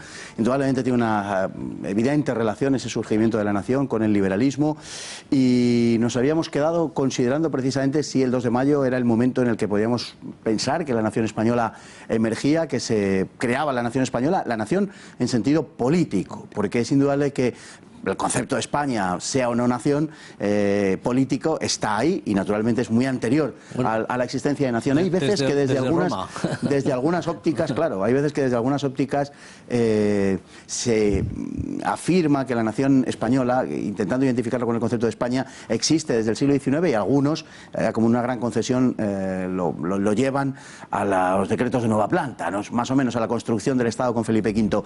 La nación histórica es muy anterior, y la existencia de España, el concepto de España, como perfectamente apuntaba Guillermo hace un momento, es un concepto muy anterior. Es un concepto geográfico-administrativo en tiempos romanos que ya tiene unas connotaciones políticas, no de independencia hasta que la superestructura, hasta que la arquitectura del imperio no desaparece y emerge como una entidad independiente. No se hace de un día para otro, es un proceso paulatino, es un proceso lento, pero para el siglo VI, Leovigildo Recaredo, podemos decir que ya existe una cierta conciencia de identidad entre aquellos que dominan la península y el propio pueblo hispano-romano, y de algún modo eso, junto al Tercer Concilio de Toledo, vendría a ser la autorización de los matrimonios mixtos, etcétera, vendría a ser, digamos, el acta de bautismo de España, no como nación política, pero sí probablemente como nación histórica, en todo caso como España. Pero muy cerca de la nación política, con unificación legislativa, religiosa, territorial, administrativa, es decir, que muy cerca. Lo que pasa, don Juan Ernesto, es que lo que no quiero caer es en la trampa de afirmar la existencia de la nación política antes de que exista la nación política. Claro, que es un poco la trampa semántica en la que nos movemos, ¿no? Muy cerca, porque realmente hay muchos de los elementos que... El 2 de mayo puede decirse que se produce el plebiscito cotidiano del que luego hablará Renan, ¿no? Exactamente unas décadas después Renan. No, y luego el concepto de Cánovas de nación, de cómo se ha ido construyendo sobre la base de una construcción y una arquitectura a partir de las uniones de corona y de convivencia de muchos pueblos, ¿no? Y que es un proceso de convivencia histórica, ¿no?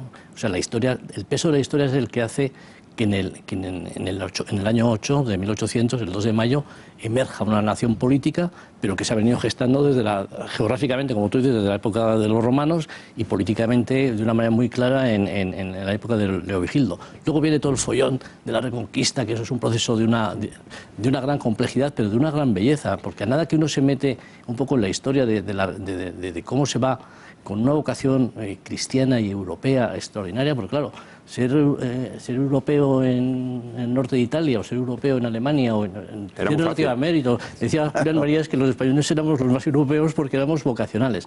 Y en ese sentido, parafraseando a Julián Marías, he de decir que también yo, que soy vasco, somos doblemente españoles, porque somos españoles vocacionales, en el sentido de que a pesar de las dificultades y las presiones que podamos tener, realmente tenemos un deseo de Europa, de España, muy intenso. Y España realmente hizo un esfuerzo, cosa que no hizo, por ejemplo, los griegos con Turquía. Cuando invadió Turquía toda la zona europea, los griegos se retrajeron y no iniciaron una reconquista, que ya en el siglo XIX fueron las potencias las que facilitaron aquella recuperación. Pero en España había una vocación cristiana y europea muy intensa, que es la que durante 8 siglos hace que la península vuelva a la unificación política, ¿no? Una identidad clara. Una identidad clara. Es que hay siguiendo las ideas de Cánovas, es que justamente el político conservador del final del XIX marca muy claramente el concepto de que la nación es producto de la historia, no del momento. Y por eso no puede ser que un plebiscito en un momento determinado, como un 1 de octubre, decida que si hay mayoría o no hay mayoría. No, la nación tiene una protección mayor, una perspectiva mayor. Y además él lo asienta sobre 4 pilares fundamentales, que sí, además de abogado, era también historiador. Un gran historiador. Un gran historiador, que sus periodos de retraimientos iba a Simancas a estudiar los legajos de Felipe II. Y él lo fija en 4 pilares, que es, uno, la existencia de la corona. Por eso él sí se permite alargar el concepto de nación española hasta los visigodos, hasta la aparición, como decía Juan, de una entidad política con capital en Toledo. Lo hace con una constitución que, claro, él hace una especie de juego que es cierto, la Constitución como tal, con ese nombre, solamente la conocemos en el siglo XIX, pero es que previamente, desde el Liber Judiciorum, el Foro Juzgo, existe una norma fundamental. Las leyes fundamentales. Que nosotros ahora en el siglo XIX llamamos Constitución. Claro. Luego, eso decía Jovellanos también. Sí, y luego tenemos las Cortes, la existencia de Cortes, que por cierto las primeras Cortes europeas son de 1188, que son las de León, reconocidas por la UNESCO, no son las inglesas. Que desconocía Rajoy, que no se dio cuenta. Sí, justamente. Pensó decir que el origen parlamentario era inglés, no, lo dijo además en León, creo. Además he sabido que hubo ingleses en las Cortes de León, que fueron a aprender un poco. Entonces también rastrea esa existencia, que siempre ha habido algún tipo de soberanía que reside en esas cortes que han evolucionado a lo largo de los siglos, y el cuarto es el cristianismo, pero además el cristianismo católico, que lo registra también justamente cuando en el Concilio de Toledo se pasa del rito arriano de los visigodos, se pasa al cristianismo trinitario de los hispanos. Hay una discontinuidad ahí muy fuerte, aceptando un poco la idea general de la nación en época visigoda, una discontinuidad muy fuerte porque hay una unión en todo el territorio y un solo rey. Cuando avancemos solo un siglo, eso se fractura y vamos a tener un largo tiempo, la Reconquista, donde hay una pluralidad de reinos, y viviremos la etapa de los 5 reinos, y ya es una España diferente. Es decir, la Reconquista importa para que España mute en esa idea, digamos, centralizada, claramente en Toledo, a una España que podemos decir descentralizada, hasta que los reyes católicos pues, van conformando un poco ese puzzle que termina por ser otra cosa diferente, ya no es exactamente la misma. Es decir, también esa nación evoluciona. Lo que pasa es que hay un hilo conductor. Hay que ver esa perspectiva. Exacto. Hay un hilo conductor que es, bueno, yo diría dos, ¿no? En principio hay una reivindicación de lo gótico, hay una reivindicación en el reino de Asturias y de León, la propia pervivencia del fuero judío, que llega hasta Cataluña, por cierto. Pero lo recupera, ¿eh? Efectivamente. Es decir, hay una solidaridad en el tiempo, que en definitiva es lo que es la historia, ese reconocimiento de esa solidaridad en el tiempo por parte de los primeros reinos, que luego evidentemente evolucionan. Sin embargo, lo que mantienen de forma indefectible es la catolicidad. Ese es el hecho. Es decir, en la península hay 5 reinos. Hay 5 reinos y las taifas. No nos olvidemos, es decir, y lo vemos de una forma intuitiva, más quizá que intelectual, y decimos, bueno, consideramos verdaderamente, y es un tema a plantear, consideramos verdaderamente al Andalus España. Bueno, los musulmanes lo tenían claro, no. Es decir, cuando se referían a esa población cristiana bajo su dominio, sí que decían Hispanilla, ¿no? Era un poco esa minoría que estaba dentro de su dominio, al Andalus, que era otro proyecto político distinto, no era identificable Hispanilla con Al-Ándalus, aunque nos hemos saltado ya unos cuantos siglos de nuestro tema. Indudablemente, pero es importante porque enlaza con esa idea de la que estamos hablando del 2 de mayo, es decir, la fidelidad a una serie de postulados. Quiero decir, ¿cualquier cosa que surja sobre el solar ibérico es España? La respuesta es no. España es un proyecto histórico determinado, ciertamente amplio, plural y proteico, cambiante en el tiempo, etcétera.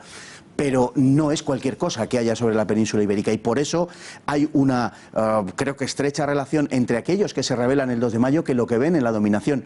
Yo creo que básicamente es una cuestión de dominación extranjera, y contra eso es contra lo que se rebelan. Y luego también yo considero que es muy importante la percepción que tenían de que venían a traer un mundo nuevo que para ellos era un mundo oscuro, que para ellos era un mundo que tenía, como digo, que ver con el imperio del anticristo en gran parte. Y no olvidemos que en muchas zonas de Europa Napoleón era retratado así, todavía más. Si nos vamos, por ejemplo, a los episodios de unificación italiana, que también está relacionado con la creación de la nación, evidentemente, y también vemos como aquellos creadores de la nación, que en ese caso ya sí son liberales, abiertamente son identificados con esa causa. Por tanto, es una cosa curiosa, estimo. Se está creando la nación política en España, pero se está creando contra aquellos que traen los conceptos de nación. Totalmente de acuerdo. De ahí la ruptura entre algunos ilustrados, ¿no? que se encuentran con el pie cambiado, por decirlo así. Francia representa aquello que ellos quieren o desean para... Bueno, ahí entramos de lleno en el tema de los afrancesados, que yo creo que es un tema que no hemos tocado y que es interesante. Como sabéis, Miguel Artola, en su célebre tesis de los afrancesados, recuperó, volviendo a los... No quiero desmitificar más, porque si no me vas a... Desmitifique usted a gusto. No, pero yo creo que en ese libro Artola hizo un buen trabajo y es un tipo súper reconocido, ¿no? Y yo creo que nos trajo la luz de personajes como Mariano Luis de Urquijo, que fue realmente el más destacado de todos ellos. Y estos afrancesados procedían de los ilustrados, del grupo de ilustrados. Los ilustrados se dividieron en dos partes: unos que no colaboraron con los franceses, tipo Jovellanos y sus seguidores, y los que se adaptaron a las circunstancias de la nueva monarquía. Hay que decir, en descargo o disculpa de los afrancesados, que por un lado tenían la idea de que podían desarrollar un programa de modernización, y por otro lado tenían la idea de que lo peor que le podía pasar a España era la desmembración del imperio, la división del país. Era mejor tener un rey José que 3 o 4 reyes de nuevo en España, y por otro lado que los desastres que se iban a producir frente al ejército más poderoso de Europa les hacía atemperar, tratar de llegar a acuerdos, convencer al resto de los liberales e ilustrados de que se sometieran. Y realmente era gente bien intencionada. Y es gente que, bueno, fue barrida en el año 13 y 14 al expulsar a los franceses, pero que luego Fernando VII, a partir del año 23 y 25 y 27, fue recuperando para la administración de Madrid, porque eran gente muy preparada, muy bien intencionada, y fueron el núcleo que luego fue conformando el Partido Moderado a través de Javier de Burgos. Es decir, hay que reconocer que con personalidades como Javier de Burgos, entre el año 32 y 37, se hizo prácticamente lo que es la administración española de provincias, gobernadores civiles, Ministerio de Fomento, separar la administración civil de la religiosa y la judicial, el Consejo de Ministros, el Tribunal Supremo. Hubo una separación de poderes. Realmente, entre comillas, la revolución liberal, el Estado como lo conocemos ahora, procede del año 34 al 37. Y esa gente es gente que en su mayoría venían o bien de los ilustrados o bien de los afrancesados. Hay algunas cosas que son un poco anteriores, pero sí las protagoniza Javier de Burgos. Aunque esté fuera, sí que auxilia a Fernando VII a la hora de conseguir esos créditos, ¿no? El Consejo de Ministros, creo recordar que es de en torno al año 25 26, si no me equivoco, eso que se llamó década ominosa. Sí. Hay el Ministerio de Fomento, los presupuestos generales del Estado. El Ministerio de Fomento es justo en la antesala de la guerra carlista, 1832 o 32. La unidad de acuñamiento de monedas a través del Banco de San Fernando también es una creación de finales de los décadas de los 20 o de principios de los 30. Están ustedes adquiriendo la irritante costumbre de adelantarse a los temas que vamos a tratar un poquito después. En ese sentido quería apuntar otra cosa. Hay una idea que se ha mencionado aquí. En parte tenían razón esos ilustrados. España quedó devastada con esta guerra. Hay una serie histórica estudiada, no recuerdo ahora el nombre del catedrático de la Carlos III, tremendamente famoso, que estudia el Producto Interior Bruto de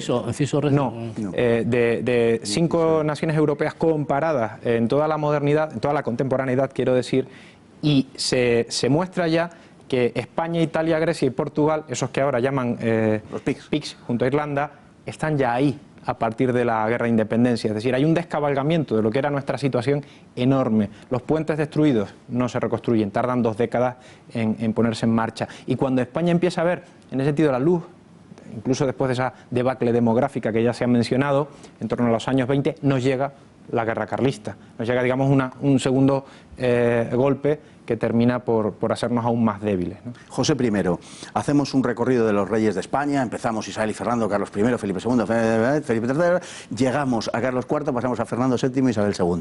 En el recuento de los reyes españoles, Pepe Botella, pobrecillo que era abstemio, Pepe Botella no aparece. Todos esos rasgos de nacionalismo español que afloran también en los historiadores, que no dejan de ser parte de ese contexto donde la nación los portugueses emerge, tampoco reconocen mucho a los Felipes en su historia, pero es una cosa muy lógica, es decir... Bueno, hay una diferencia. Hay una diferencia muy grande.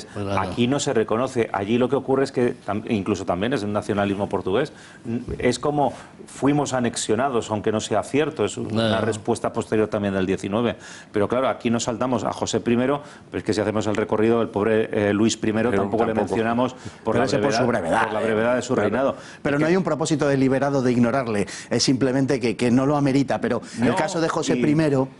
Y si hiciéramos una abstracción de los desastres de la guerra, las medidas políticas de José I... Ahí quería yo llegar. Las medidas políticas de José I se corresponden mucho con el liberalismo español del siglo XIX. El problema es que de por medio es un rey impuesto, con un ejército extranjero y con una guerra nacional. Yo siempre pongo de dos ejemplos. Dígame usted los mejores reyes que haya tenido España en el siglo XVIII y XIX. José I y Amadeo I de Saboya. Justamente los dos que tenemos extranjeros. Es que se ha precipitado usted un poco en mi juicio, ¿eh? Pero bueno, de inicio. Pero dices, ¿qué medidas tiene José I? Desamortización, como hace Mendizábal. Exclaustración de clero regular, incautación de tierras de los grandes de España, abolición de aduanas internas, libertad de contratación y de cultos, libertad de cultos, es decir, es todo el tránsito de la España del XIX. El tormento, en fin, abolición del tormento también, pero desaparición de la Inquisición. Pero bueno, también el programa de la Constitución del 12 decía eso o más, sí. Pero el problema es que eso no impregna a la sociedad, porque la sociedad estaba en otra historia, vamos. Es que la cuestión es esa, yo creo que a José I se le obvia... Le pasó lo mismo que a los doceañistas, es decir, no... Claro. Se le obvia porque quedó sobre el papel, pero no tuvo ninguna, su reinado no tuvo ninguna plasmación práctica, no tuvo la posibilidad de plasmarlo, no se llegaron a tomar esas medidas porque al haber esos dos poderes contrapuestos, el de las juntas y el poder de los franceses, no llegó a haber una plasmación o una actuación política, aparte de que tuvo que estarse yendo de Madrid a San Sebastián, porque los avances después de la batalla de Bailén o la entrada de la Gran Armée lo vuelve a traer, vuelven a entrar los ingleses, se van. Tenía un trajín. Estuvo de mudanza los 4 años y medio que estuve en España. La intromisión de su hermano en los decretos de Chamartín de Napoleón, que tuvo, pero por lo menos permítele al rey de España que sea él el que firme, aunque tú se lo redactes, pero no firmes yo, el emperador. Sí. Sí, realmente es que no tuvo se le omite. ¿Por qué? Porque realmente no reinó en España. Aquello fue una humillación. No reinó en España, no reinó en España, no tuvo la capacidad efectiva de ejercer el gobierno en España. Bueno, digamos que yo entiendo que más que una valoración de su reinado propiamente, lo que hay es un apriorismo de ilegitimidad, digamos. Es decir, no pudo arraigar, claro. Era muy difícil. Claro. El arraigo, si hubiera tenido continuidad, si no hubiera tenido que evadirse, si la guerra hubiera sido diferente... En la mentalidad de la época, ¿qué legitimidad tiene el hermano, el otro el cuñado, el otro un compañero de cuartel? Pero es que lo de Napoleón era un delirio. Era romper... el nepotismo llevaba a su máxima expresión. Todo el legitimismo europeo que estaba muy consolidado y que estaba muy preocupado porque sabían que esta gente, como te descuidaras, te meter en la guillotina. que realmente la animadversión que tenían los franceses por las barbaridades que venían haciendo desde 1789 eran altísimas. Y los guillotinados somos nosotros con el tiempo, porque nos atropella la publicidad, vamos a la publicidad y ahora sí que ya no me cuelo y este ya es el último bloque de verdad. De vuelta al último bloque, vamos a dedicarlo, el más breve de todos, a una figura controvertida, condenada por la historiografía, no sé si por la historia, eso ya está a juicio de cada cual, que es la figura de Fernando VII. En fin, el rey traidor, el rey felón, un rey quizá, bueno, que en mi opinión justamente a grandes rasgos valorado por la historia, aunque también hay que contraponerlo quizá con las expectativas que había levantado con ese deseado de sobrenombre que le hace quedar probablemente peor de lo que seguramente merezca, aunque no sé si merece mucho más. En fin, don Carlos, usted es seguro que un eficaz abogado, hasta en la medida de lo posible, por lo menos. Yo me he metido solo, ¿no? En ese lío. Vamos a ver, es un reinado largo, como antes se decía, un reinado complejo, con vaivenes, ¿no? Y la identificación de Fernando como rey absoluto, pues miren ustedes, él cuando regresa a España en 1814 y en la frontera le esperan los liberales para que acepte la Constitución, lo que se encuentra es una muchedumbre de gente que le aclama y no hubo posibilidad de juramento en ningún caso. Pero tampoco se precipita en el sentido de restaurar plenamente sus poderes. Él va a Zaragoza primero, como le ha pedido este militar para que esté en la Semana Santa, luego va a Valencia, como le piden los liberales, y ahí es cuando llega ya ese decreto en el cual asume un poco la carta que le han presentado los persas, una palabra que se menciona en este manifiesto, de retorno al absolutismo. Pero empieza a reinar efectivamente por fin Fernando VII, y aunque se habla de la represión y la violencia, no es tan alta la represión que ocurre en ese momento, en 1814, ¿no? Que es uno de los rasgos que se suele poner el foco en Fernando. Va a ser sobre todo una reacción a las sublevaciones que ocurren inmediatamente de los exguerrilleros que se han visto desplazados cuando llega el final de la guerra. Y si vamos viendo pasar el tiempo en el trienio, ¿no? En el trienio liberal, pues la figura de Fernando no deja de ser compleja. Le tienen secuestrado en Cádiz. Marchemos francamente por la senda constitucional y yo el primero, sí, pero es que está rehén y hay un ejército francés en la frontera y en la sede de Urgel está esta regencia. Y cuando tiene la oportunidad de volver, nos encontramos con violencia contra los que han estado en el poder. Claro que sí, muchos se tienen que exiliar, pero inmediatamente los gobiernos que se forman son gobiernos bastante poliédricos, moderados, como ha dicho don Guillermo, y algún liberal también se cuela, ¿no? Especialmente en la cartera de Hacienda, y realistas. Y él intenta, que esa sería la reflexión de fondo, mantener siempre, digamos, un difícil equilibrio entre las opciones que existen en ese contexto en el que le ha tocado reinar, sea 1814, sea 1820, sea 1823, e incluso a posteriori cuando se produce la cuestión sucesoria, ¿no? Entonces, en ese sentido, es fácil señalar a Fernando y con un trazo grueso construir su reinado, pero creo que es una figura que tiene en ese sentido más aristas de lo que sin ser un gran rey, sin ser en ese sentido una mente preclara, sin haber tomado magníficas decisiones para todos los españoles. En ese sentido es más complejo su reinado de lo que a veces se apunta con el trazo simple del rey absoluto. La valoración que se hace del reinado es una valoración indudablemente desde una óptica de una cierta ideología, una historiografía ideologizada, es verdad, pero yo creo que también le sucede algo, y es que no ayuda los rasgos de su personalidad. No era una persona generosa, magnánima, abierta, cumplidora de su palabra, en fin, no estaba adornado de muchas virtudes. Creo que eso no ayudó. Otros reyes han sido, no sé si en tan alto grado, poco agraciados de virtudes, pero han tenido el buen sentido quizá de confiar, en depositar la confianza en personas de valía.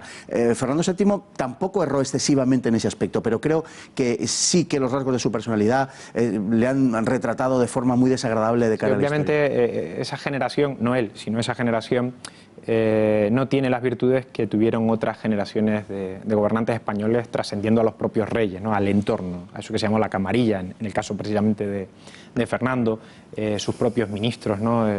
Ya con el Consejo de Ministros que decíamos antes, pues no tienen quizás esos rasgos tan sobresalientes que existieron en otro momento de la nación española, pero tampoco el momento se presta.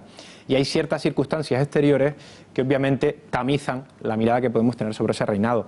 No todos los países se encuentran con un ejército ocupando el territorio así, no todos. Hay una mayoría en ese sentido en Europa, pero no todos. No todos se encuentran con la pérdida de un imperio en aquel momento, ¿no?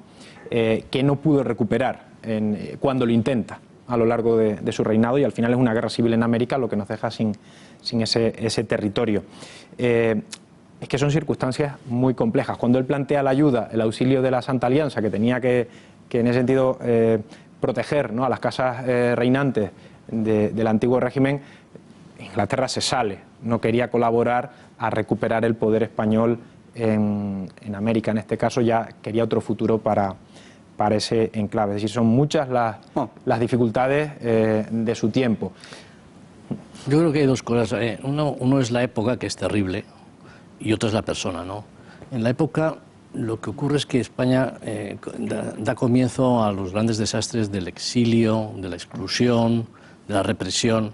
Si comparamos la vida política a partir del principio del siglo XIX con la vida política anterior, en la que había una vida tradicional, que yo no quiero pasar por tradicionalista porque sea mejor, pero desde el punto de vista de lo que es la organización social era más tranquila y no se producían exilios, salvo el caso del señor Pérez, que fue una cosa de traición y de locura de este señor, ¿no? Pero no era el exilio, fue una práctica del siglo XIX, ganaban unos y se exiliaban otros, y eso era una cosa permanente. Los primeros exiliados, por cierto, son los mismos reyes, que entre el exilio obligatorio a los que le somete Napoleón, pero pensemos en liberales como Goya, ¿no? O antiguos ilustrados que terminan exiliándose a Burdeos. Realmente, como época, se inicia una época de exclusión y de violencia que hemos padecido en el siglo XIX. dentro de ese extremismo, por un lado los absolutistas, por otro lado los liberales, había en medio personas que fueron construyendo poco a poco niveles de equilibrios y de convivencia estoy pensando en Nicomedes Pastor Díaz, posteriormente todo lo que es la Unión Liberal, lo que es después Cánovas, ¿no?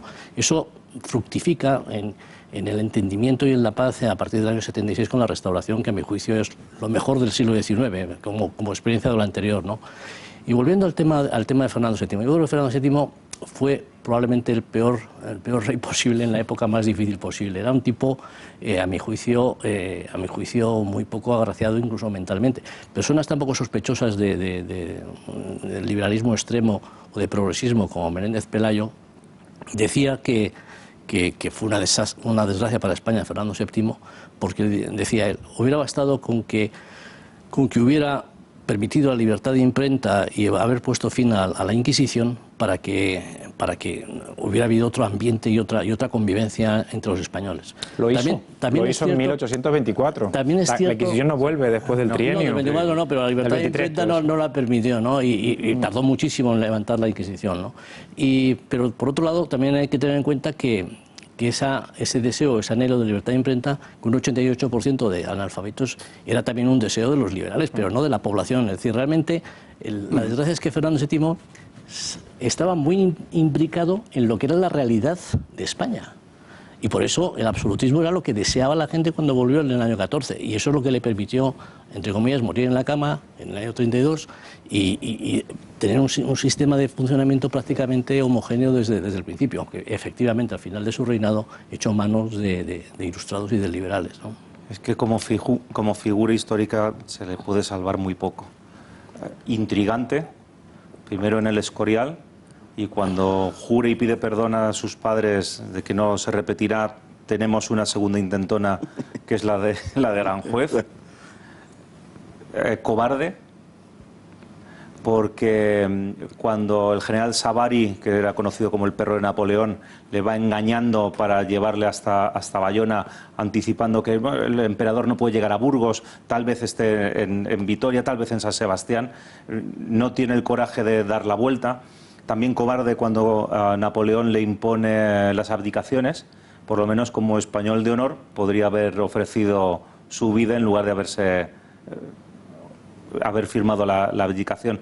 Hay una anécdota probablemente poco histórica, pero bueno, define muy bien, es una teórica frase atribuida a Napoleón que dice: yo nunca conocí la altura real de Fernando, porque siempre entraba de rodillas en mi despacho.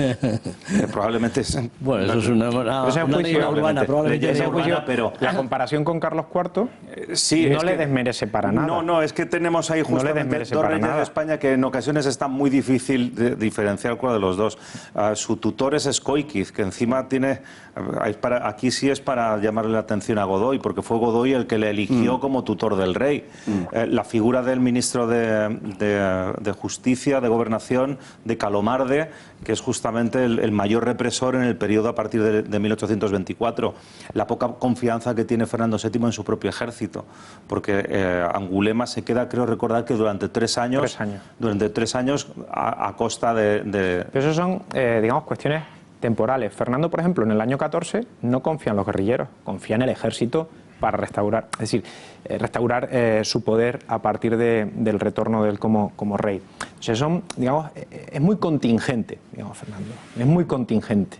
Hay un Fernando en el 14, otro en el 20, otro en el 23, otro en el 30, que además cambia varias veces de idea con lo de la sucesión. Es decir, es verdad que sobrelleva como si fuera algo que flota en el mar. Son distintos capítulos. La verdad es que si hacemos una capicúa es terrible, porque empieza con el desastre del 8 y termina con unas guerras carlistas, luego al final con una sucesión complicadísima. Y terminamos nosotros también, porque se nos ha echado la hora encima. La verdad es que ha sido largo el programa, pero se nos ha hecho corto, por lo menos al que esto presenta y se dirige a ustedes. Y no quiero terminar, lógicamente, sin darles las gracias a todos, a don Guillermo, a don Rafael, a don Carlos y a don Juan Ernesto. De verdad que muchísimas gracias por estar aquí. Yo se lo agradezco y seguro que los espectadores más que yo todavía. Y a todos ustedes, muchísimas gracias por estar ahí y hasta el próximo día, si Dios quiere.